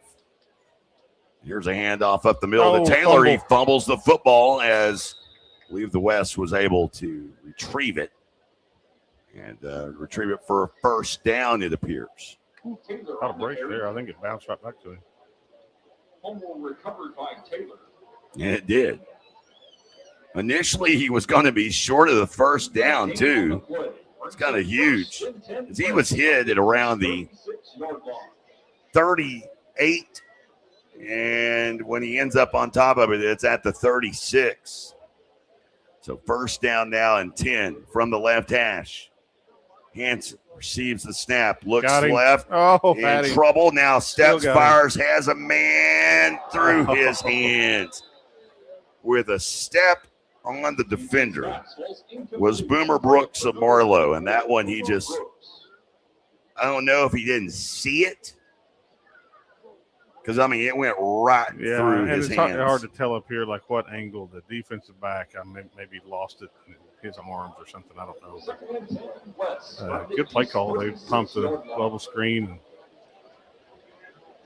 had him down the sidelines. Early, there was no one around him, but the pressure kind of kept him from being able to throw it. Second down and 10. Near side jet sweep. That one making inside the 35. Stood up at around the 31-yard line. Jamil Alexander on the play. Yeah, the West has had some success here in the second half, moving the football. Found some ways to run it a little bit. Been running the counter pretty well on this drive. So 3rd and 5. It's kind of big here.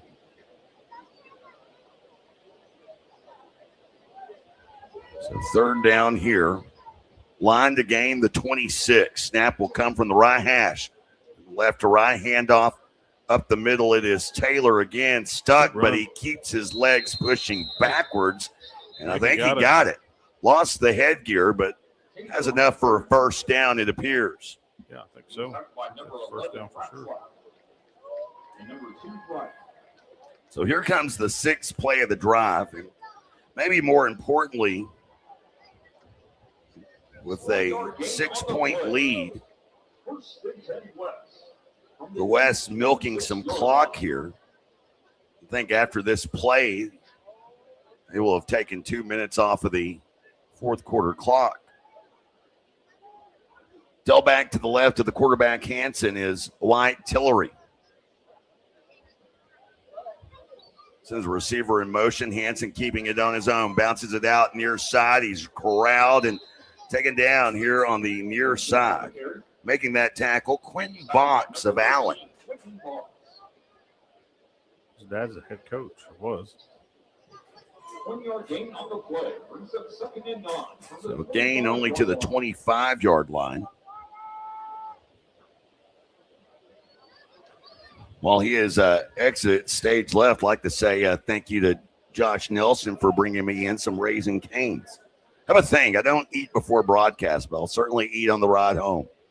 Hansen handing off, jet sweep to the left of the left hash and over the 20-yard line. That carry by Seth Wilson.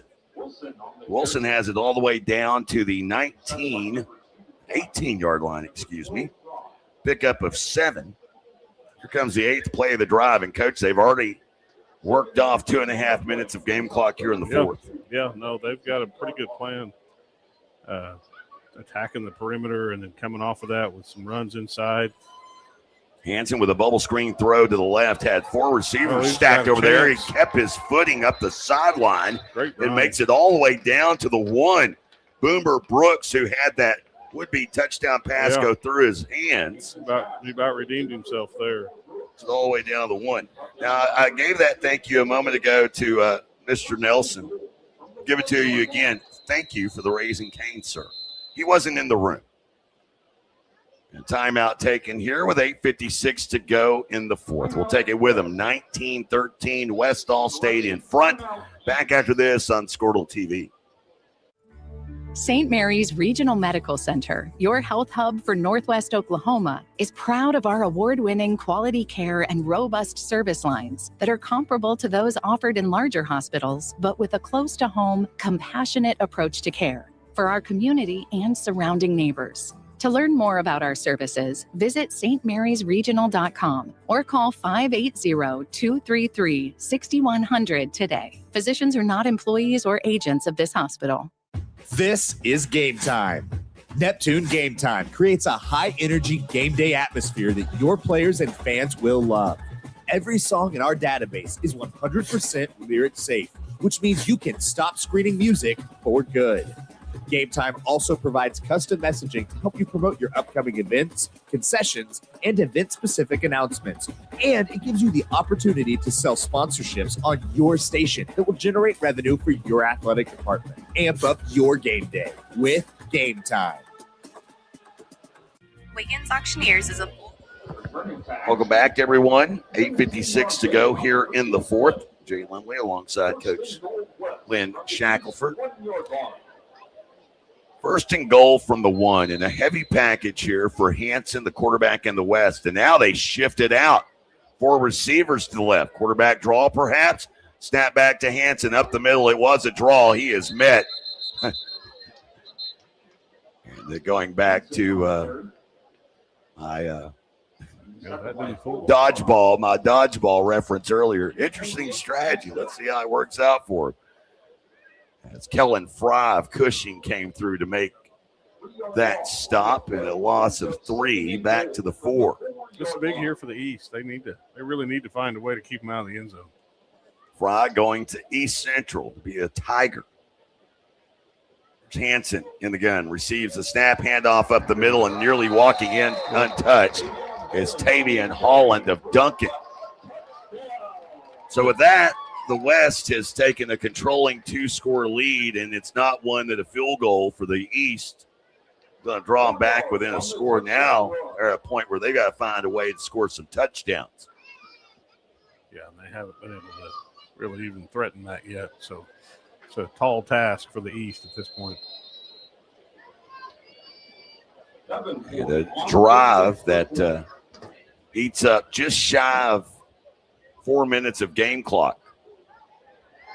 And the extra point is good for Davenport. And with 8:17 to go here in the fourth, it is the West in control. They're up by 13, 26-13 here on Squirtle TV and streaming across the Sports Animal streaming platforms. Wiggins Auctioneers is a full-service auction company well-versed in selling farm and range land, minerals, commercial and residential properties, as well as equipment, estate, and trust liquidations. In order to better serve our clients, Wiggins Realty offers conventional for-sale listings as well as buyer representation. Whether buying or selling, auction or conventional, we want to be your trusted company. Wiggins Auctioneers, 3 generations strong and setting the standard since 1963.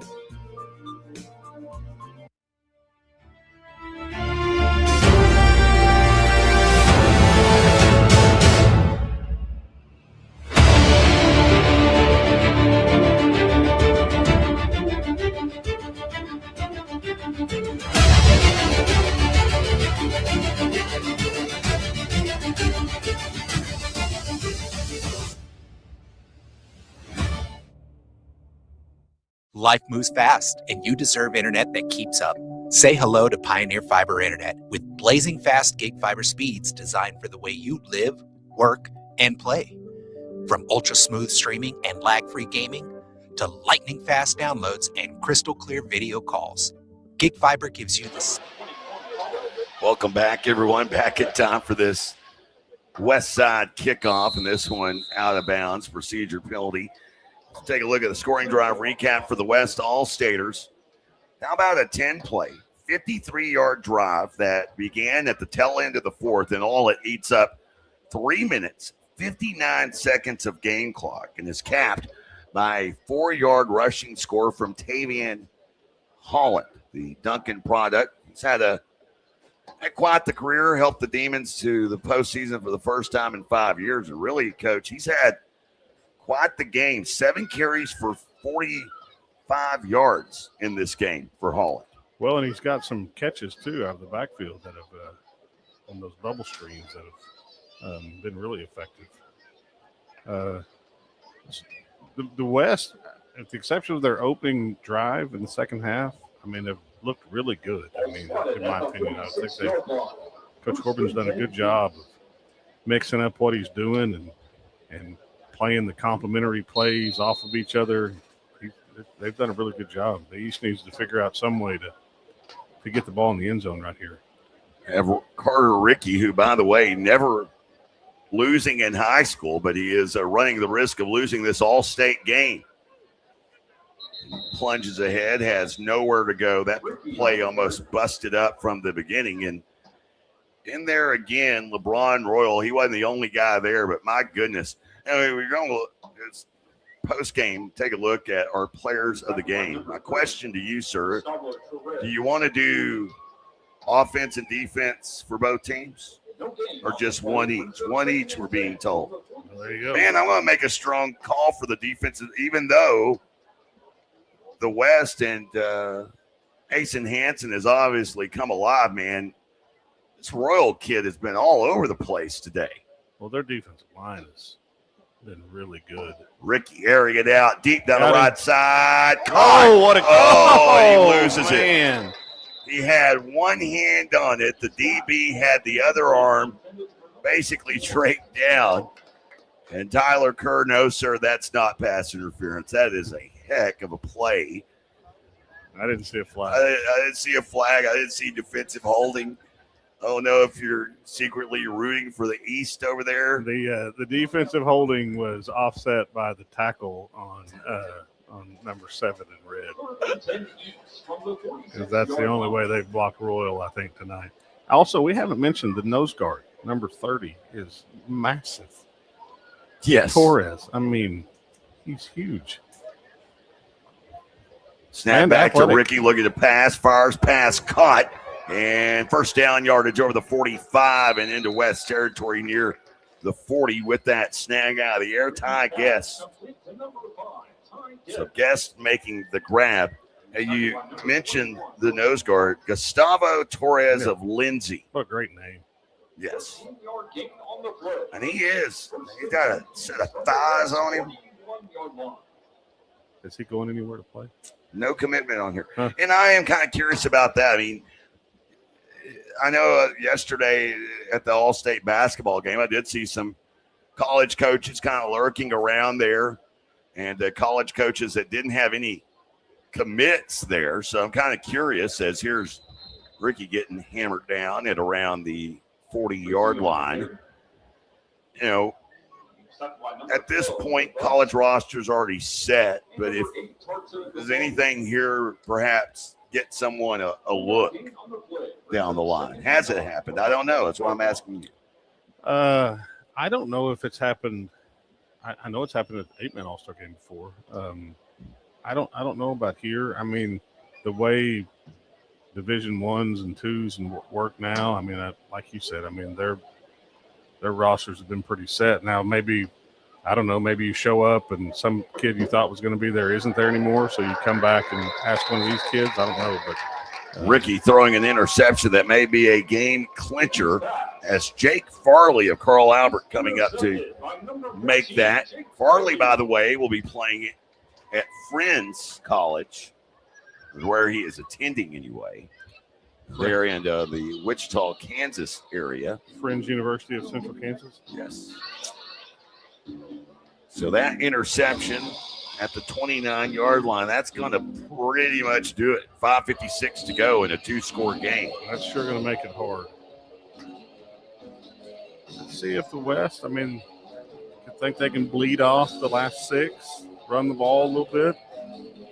Or do you, it's an all-state game, maybe take another shot. Why not? Still haven't seen him pump the bubble. They haven't really taken a shot at that. Here's Asen Hansen back out. Of course, we saw Avian Lachlan go down with the injury. Don't know if it's cramps or what, but we haven't seen him since. Hansen, handoff here. And jitterbugging along before being stood up is Wyatt Tillery. Wyatt Tillery on the carry. Probably looks like there's 85 people in blue to Tillery. Tillery, who's going to Northwestern Oklahoma State. Of course, Sealing not far from Alva. And Tillery picking up a few yards. Gain of 3 brings up 2nd down and 7. Of course, the West content to milk as much clock as possible. And sure, there's players ready to get out of some sweat-soaked pads. Handoff. Tillery coming near side, makes a cut at the 32, launches forward across the 35 to the 36-yard line and a gain of 4. Yeah, doing a good job. Offensive line, second half for the West has played a lot better, opening up some holes. Of course, also I've seen the East. It's been rotating a lot of defensive linemen in and out, so I'm sure the heat is probably playing a factor into that. It's down there right now. You have Jackson Jones of Valiant, who, by the way, going to Southeastern. Jackson Cuesta of Durant down there as well. Here's Hansen, swings it out into the left flat and a forward pass, so incomplete. And that one will stop the clock. It was intended for Altus product, Jamil Alexander. That incompletion stops the clock with 4:29 to go here in this fourth quarter. The West, though, leading by 13, 26-13. Out of curiosity, because the hot weather here, what for you, Coach, is your practicing strategy as you guys will fire up here in just, another week? No, Monday. We start Monday. You're there. Okay, you're there. Yep. Mornings? We're going to go in the mornings for the first week because we don't have school. So we're 8:30 to 11. High snap brought down out of the air, and here's a nice punt that drifts and then checks up at the 42, takes an east pop across the 45. Looked like your 9-iron, didn't it?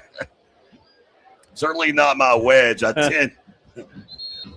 And then the next week when school starts, I mean, we've got practice scheduled, but we'll have to wait and see what the weather looks like. Because, we've got the new rules in Oklahoma now with the heat and the wet bowl. Yeah. So, of course, and I do Texas high school football. They've had that rule in Texas, I think, for about 4 years now. And a lot of schools, like when Texas did it, when it was a recommendation in Oklahoma, a lot of schools still did it and still went by it, especially every school that had an athletic trainer on staff. But I mean, it can get kind of tricky, when you're, especially the small school, when you've got kids leaving in the morning to go to Votech, or you've got kids at work after school, just trying to figure out a time. If you can't go at your normal practice. Out of curiosity, have you? I mean, I've actually called a game like this. Have you been a part of a game yet in the early part of the season that was pushed back due to the heat? Yeah, we've pushed some back to 8 before. Mm-hmm.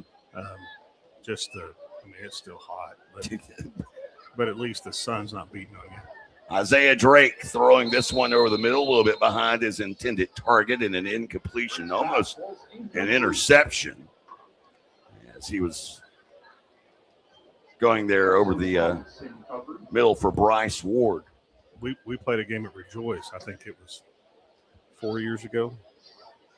I believe that's the year that my game was pushed back. Where we pushed, it was, temperatures were like they've been this week, and we pushed it back to 8. And when we kicked off, it was still 130 degrees on the turf. Yes. It's funny you say that because that very same week, the games that I do, here's 4 wide, and Isaiah Drake rolls to his right, throws on the run, high and away, incomplete, 3rd and 10. And doing football down in Texoma for the Sherman Bearcats. That year, Sherman-Denison, the longest-running rivalry in Texas, that game has been moved to the first game of the season due to the fact they're in now different classifications, one in 5A1, the other in 5A2. Same deal. And the local weather guy down there had actually did a running history of kickoff temps for all the games. And that was by far and away the hottest. And like you said, the air temperature at 8 was still 102. Yeah. It was miserable. It was miserable, yeah. And by the way, I was at the old press box at Sherman. I didn't have this nice AC, so I was right there with them. I felt it as well.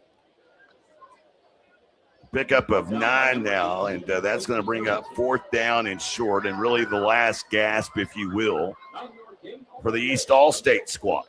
Yeah, I mean, they've tried to take some shots down the field. They just can't. I mean, they can't give them enough time. I mean, here's Drake in the gun with a pair of tailbacks, one to each side. He receives the snap, tries to take it on his own, and that one goes nowhere. Sneaking back there is Rustin Cook of El Reno, also going to Northwestern, getting back there and making that stop. And a turnover on downs, and the West is going to win this All-State game, up 26-13 with 3:13 to go.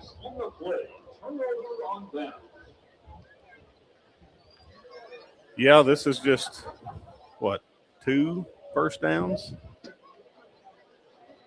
I got a guy like in the press box, when we do this, it's like, if you got the whole breakdown. It's been 4 the entire game. Yeah. And 2 in the first half, 2 in the second half for the East. It's been a tough evening for the East All-State squad. What do you think the West needs? 2 first downs, 3 first downs for this one to be over? Well, the East side has. I'm not a math guy. East has 1 timeout remaining. I think really, if you kind of chunk out a first down here instead, how about a home run up the left sideline? 30, 20, 15, 10, icing on the cake for the West.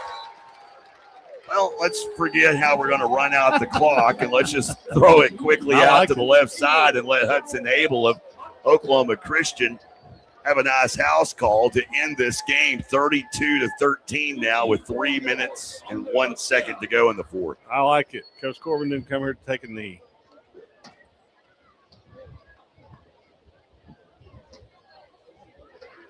He promptly said, what are you talking about running out the clock? Or it was, hey, we can get 6 yards on here. It went to the house. I think that was probably the case. And probably at this point, the east side. I think the motivation is probably drained from most on the east at this point. I was about to say, I think the east side motivation is probably about like the kicking leg of Pryor Davenport. Weakening. Has good intentions, but a little bit off target. Weakening as the game has gone along. 32-13, West All State in front, 3:01 to go in the fourth. Back after this on Squirtle TV. Evolve Events strives to provide a top-tier youth basketball experience in the OKC metro area. Our goal is to create a safe, competitive atmosphere that also works within your budget. We are focused on facilitating an environment that will help all players, teams, and coaches grow. Whether you're aiming to take your skills to the next level, secure a spot on your school team, or one day hoist a gold ball at the Big House, Evolve Events has a platform for you. Don't just play, evolve. Visit our website at evolveokevents.com to get signed up for an Evolve event today. Anger, anxiety, worry, and disbelief, these are normal emotions to feel with an unplanned pregnancy. You have options, and you are not alone. Hope Pregnancy Center in Alva is a safe, confidential, and compassionate place to land. Hope offers free pregnancy testing and ultrasound, and you will be provided education for all your options. Remember, you aren't alone. We can help with hope. Visit thinkunpregnant.org. That's thinkunpregnant.org. It's more than just your lawn. It's your grass kingdom, your green canvas, your fairway to heaven. It deserves the Kubota Z400. With class-leading speed, agility, a powerful transmission. Welcome back, everyone. Well, that's a real quick scoring drive recap. About one play and a house call, and took about a whopping 15 seconds. East now down 32-13. We're talking off air about the performance of LeBron Royal so far, the 6'1", 212-pounder out of Carl Albert going to Emporia State. Quick glance at his career numbers, Coach. How about this? 235 career tackles, 66 for a loss, and 21 sacks to go along with 7 fumble recoveries. He's got like 3 sacks in this game. Yeah, and probably 3 tackles for loss. No, he's been definitely an issue for the east side. I think it's going to be an issue in the MIAA. Yeah, I think so too. If UCO is part of the MIAA, I'm sure some of their coaches gone, man, how did we miss this kid right down the road? And Carl Albert. Yeah, I think that question probably asked a lot. UCO. If it's not, it needs to be. Yeah, with what we've seen, hey, the guy has a motor. He has been practically unstoppable today. He's one of those kids that I am certainly going to have to just kind of follow along at a distance just to kind of keep up, see what he does.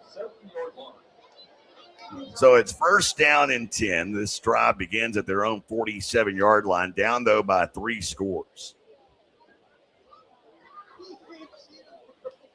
And it's Isaiah Drake. Little double reverse. How about a wide receiver pass? How about a dropped interception for the West by Rustin Cook? I don't know if Rustin ever saw it until it hit him in the chest. They had him. He was open. So that incompletion brings up second down. We finally got to see a trick play from someone. Yeah. I was ready for that. I thought I'd see a couple of those in this game. Yeah, normally you get them like early, first quarter. Yeah, right off the bat, get the crowd into it. Yeah, set the tone a little bit. Second down and 10 here. 2:53 to go. It's Drake in the gun, looking to pass, pumps once, now doubles back to the right with a little slip out screen to Jacob Beck, and that one picks up a couple of yards, making it to midfield with a gain of 3. Third down and 7.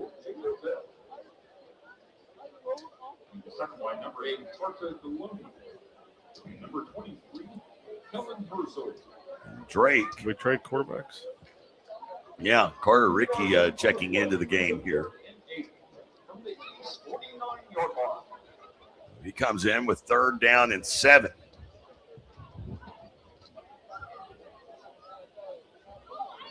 Still has the tailback Jacob Beck to his left. 3 receivers left, wide side of the field. Rickey from the right hash takes the snap, rifles, pass, caught, snagged out of the air here on the near side by Ty Guest, the 5'10", 170-pounder for a first down to the 39-yard line. Really, Guest has turned out to be probably the most profitable target of the day. Yeah, he's played well.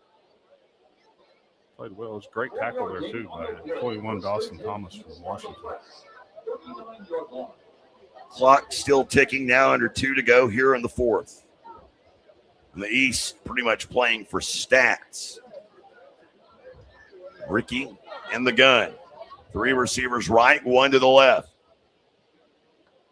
Receives this one, looking to his right. Now plants, fires, pass, bobbled and dropped. I believe that was that one tipped at the line. I don't know. It came out weird. It looked like it from up here. I thought it might have been touched because once it hit kind of the line of scrimmage, it kind of butterflied on him a little bit.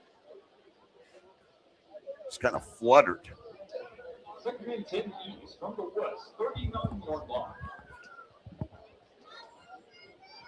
So second down and 10 after that incompletion. 3 receivers left, tight side of the field. Rickey bubble screen to the left, and his receiver met immediately by a sea of red. Ryan Woody, the receiver of Bishop Kelly, and really didn't have much going there. Picks up a couple of yards. There's the clock ticking toward 1 minute to go here in the fourth. Number 43, Justice. Big thanks to the PA announcer for giving me that little intel. They credited Aiden Justice with the tackle. Okay. But I'm going to say there were probably 3 or 4 guys that had a piece of that one. Only a gain of 1. Here's third down and 9. Snap back. Rickey looking to pass. Has time here. Now it's flushed backwards, in trouble, throws it away.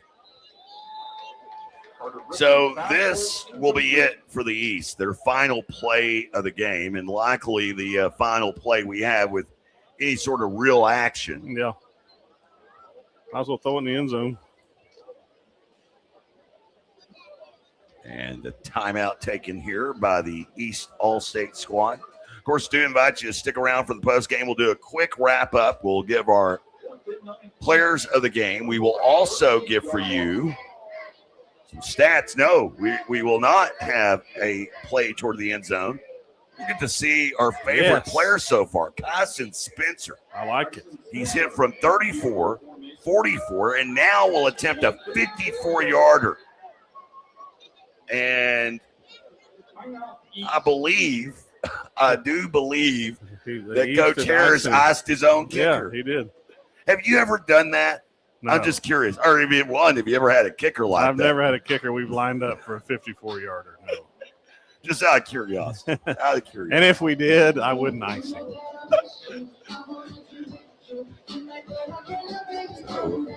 I don't know why. I'm sure there was something, but they can't rush. I mean, what's it matter if you weren't lined up right? Only thing I can think is I wasn't really.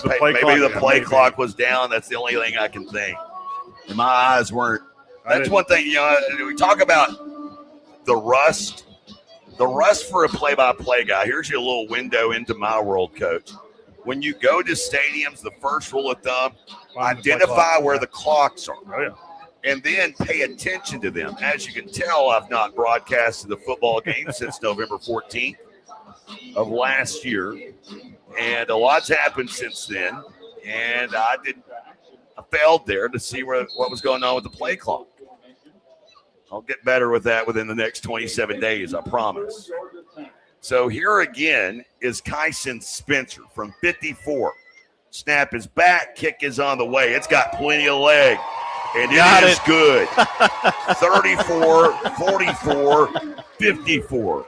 Kyson Spencer with the gold shoes, ready to be a Norseman, knocks it down from way downtown. He's not going to be a Norseman long. And looking at it, by the way, I think you could have pushed him back another 3 or 4 yards. You weren't going to get to 60, but you could have got it from about 57 for sure. Wow. Now, I will also say in live action, the trajectory was a little bit low. It might have. Yeah, but out still, here, nope, you can't rush him. Let him give it a shot. Heck of a leg.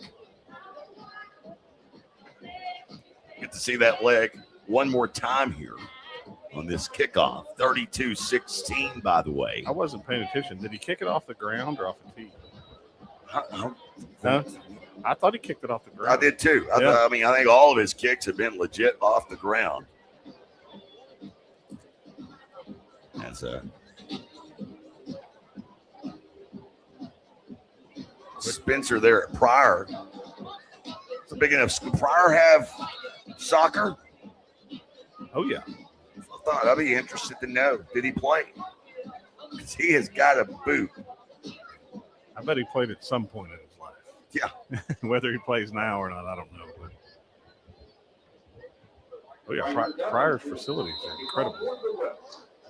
They've got the Google plant in their school district. So the West kicking to the east. Can you explain that one to me? So they get tax revenue from the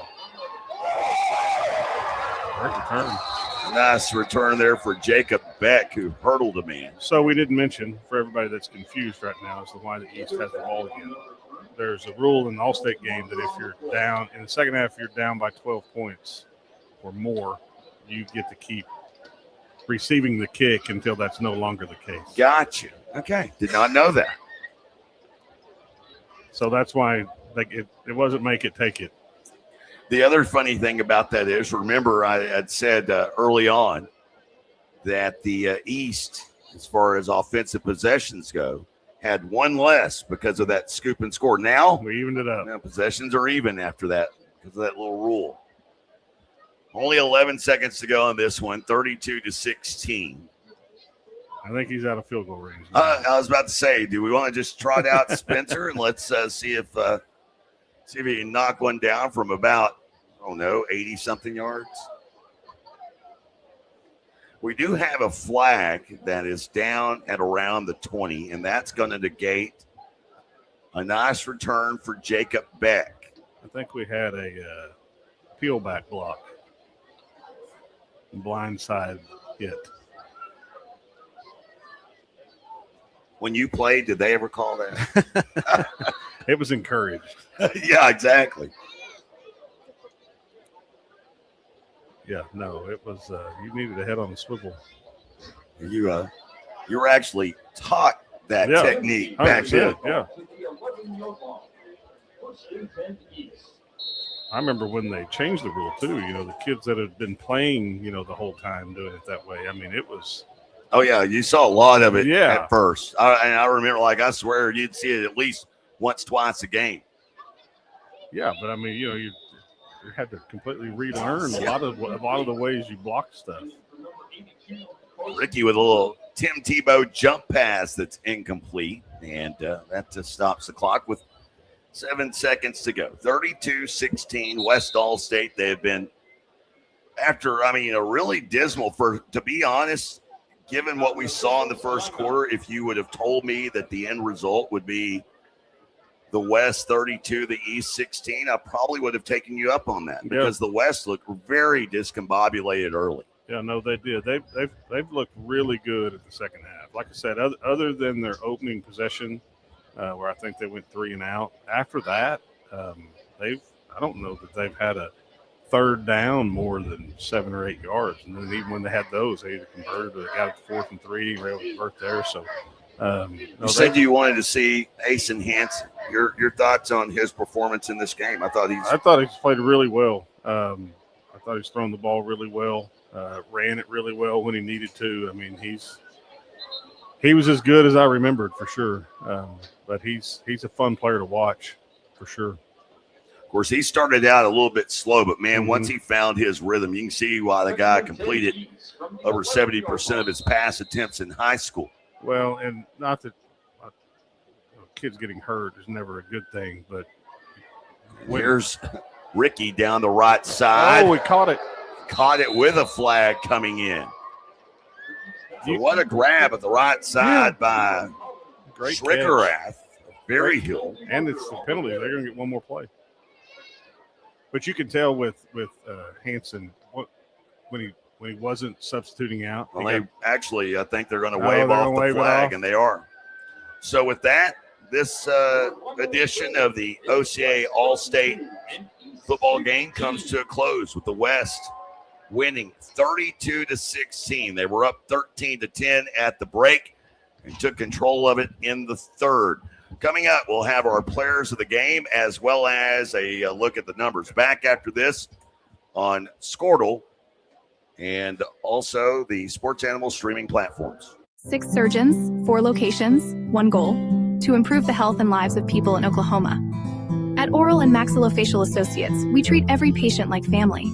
As the preferred dental implant and oral surgery specialist of the Oklahoma City Thunder, and with over 30 years of service to our community, we are trusted by professionals and dedicated to expert care.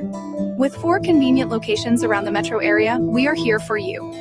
Trust the experts at OMA. Visit our website, www.omaok.com. Is yours?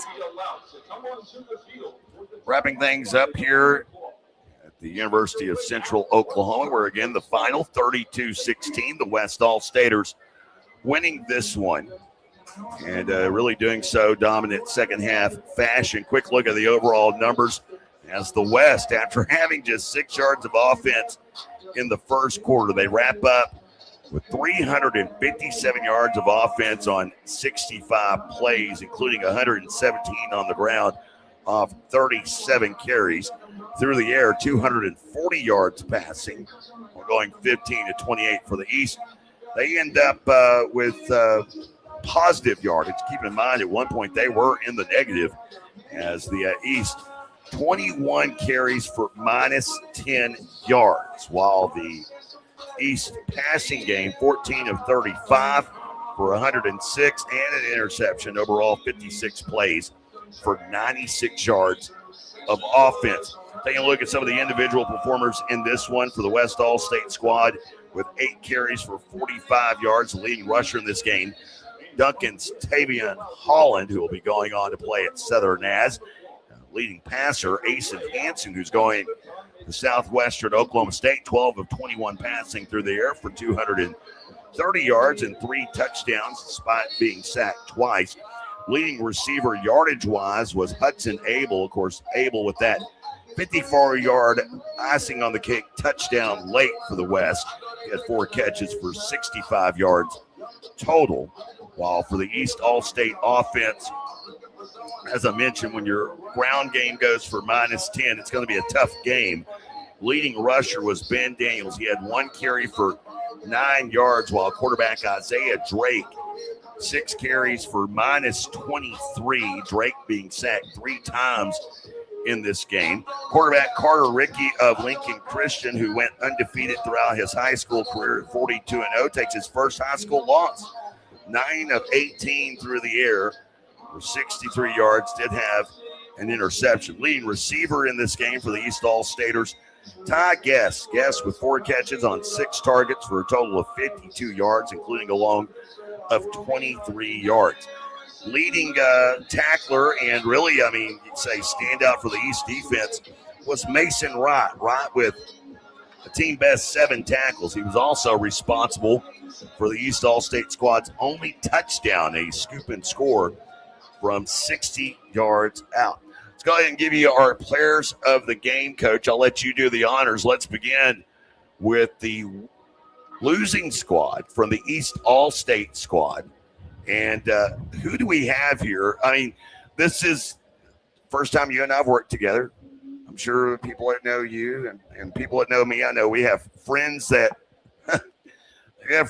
know both of us. That's how we end up here together. Yeah. We can be controversial, and we're going to be controversial for an all-state game. So who is our East Side player of the game? It is going to be Kason Spencer from Pryor. When's the last time you had a kicker be player of the game that hit a game winner?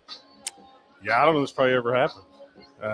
It sure hadn't happened in Cashion, but that's for sure. But no, I mean he was outstanding. I mean, kickoffs through the end zone. He hits from 34. He hits from 44. He hits from 54. He scored more points than anybody else on the East team. And oh, by the way, he had the touchdown saving tackle on a kick return by the West. Yeah, no, I thought he was really good. You know, I mean, you don't see that a lot in games like this when you've got. I mean, that's what's cool about this is you get to really highlight some kids that can do multiple things. Because I promise you, he made the All-State team because he was a really good defensive back. Yeah. But he gets to come here and he gets to show off what he's going to do in college. So that was really cool. And like you said, I'm not sure how long he'll be in Miami, but the Norsemen of Northeastern Oklahoma A&M, they've got a great one coming to them in Kason Spencer. Now for the West Side All-State squad, even though the West All-Staters put up 32 points in an outstanding effort by quarterback Asen Hansen, it was the defense that really got it done. I mean, one of the reasons why the East player of the game is a kicker is because they couldn't find the end zone offensively. Thus, we got to give the West All-State defense a little bit of love, and that's where our player of the game resides. Yeah, LeBron Royal from Carl Albert. I thought he was the best player in the game. I mean, just continually showing up in the backfield for the East. What do you have, 3 sacks? Close. 6 tackles. Yeah. 2 sacks.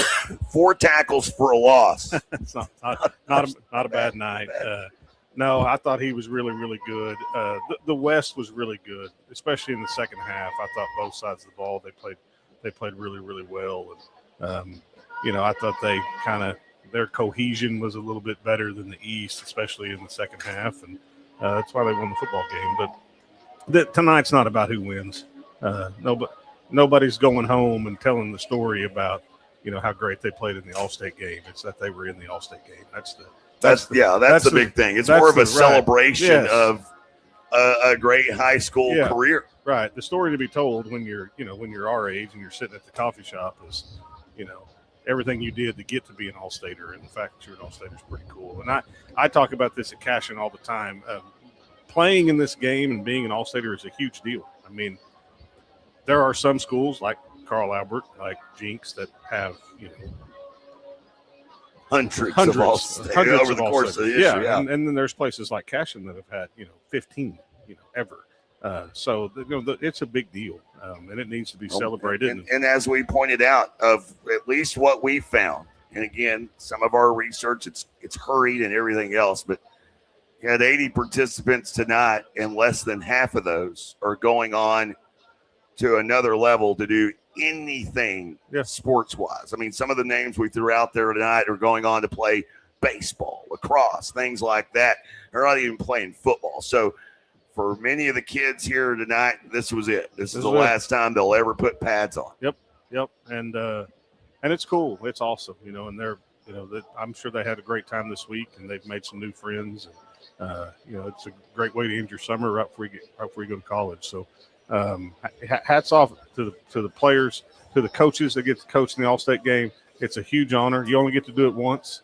It's a big deal when you get to coach in it. So some really good coaches on both sides today for the East and for the West. Of course, want to invite everybody to get ready for Squirtle's Game of the Week. That all getting underway in about a month as Oklahoma high school football returns to Squirtle TV. Not to mention the fact you can check out all the new stuff at Squirtle. They now have their own Roku channel. All the schools that are Squirtle school members, you can find their school channels on the Roku TV as well. You want to be sure to get that checked out between now and the end of the month before football season begins. And, Coach, I know I had fun today. I was looking forward to this. You and I have never worked together. I thought we worked together quite well. I enjoyed it. I thought it was great. I really enjoyed it. Anytime you can talk about football and celebrate high school kids, especially in their accomplishments, I'm on board. So if you ever need me, holler. And as long as I'm not doing anything on a Friday night, I'll be there. Again, a big thanks to our producers tonight, Tyler Kerr and Josh Nelson. For Cash and Head football coach Lynn Shackelford, I'm Jay Lindley, saying goodnight and so long, everyone. The West All-State, they dominate 32-16 over the East. Until next time, be sure to keep it tuned right here to Squirtle TV.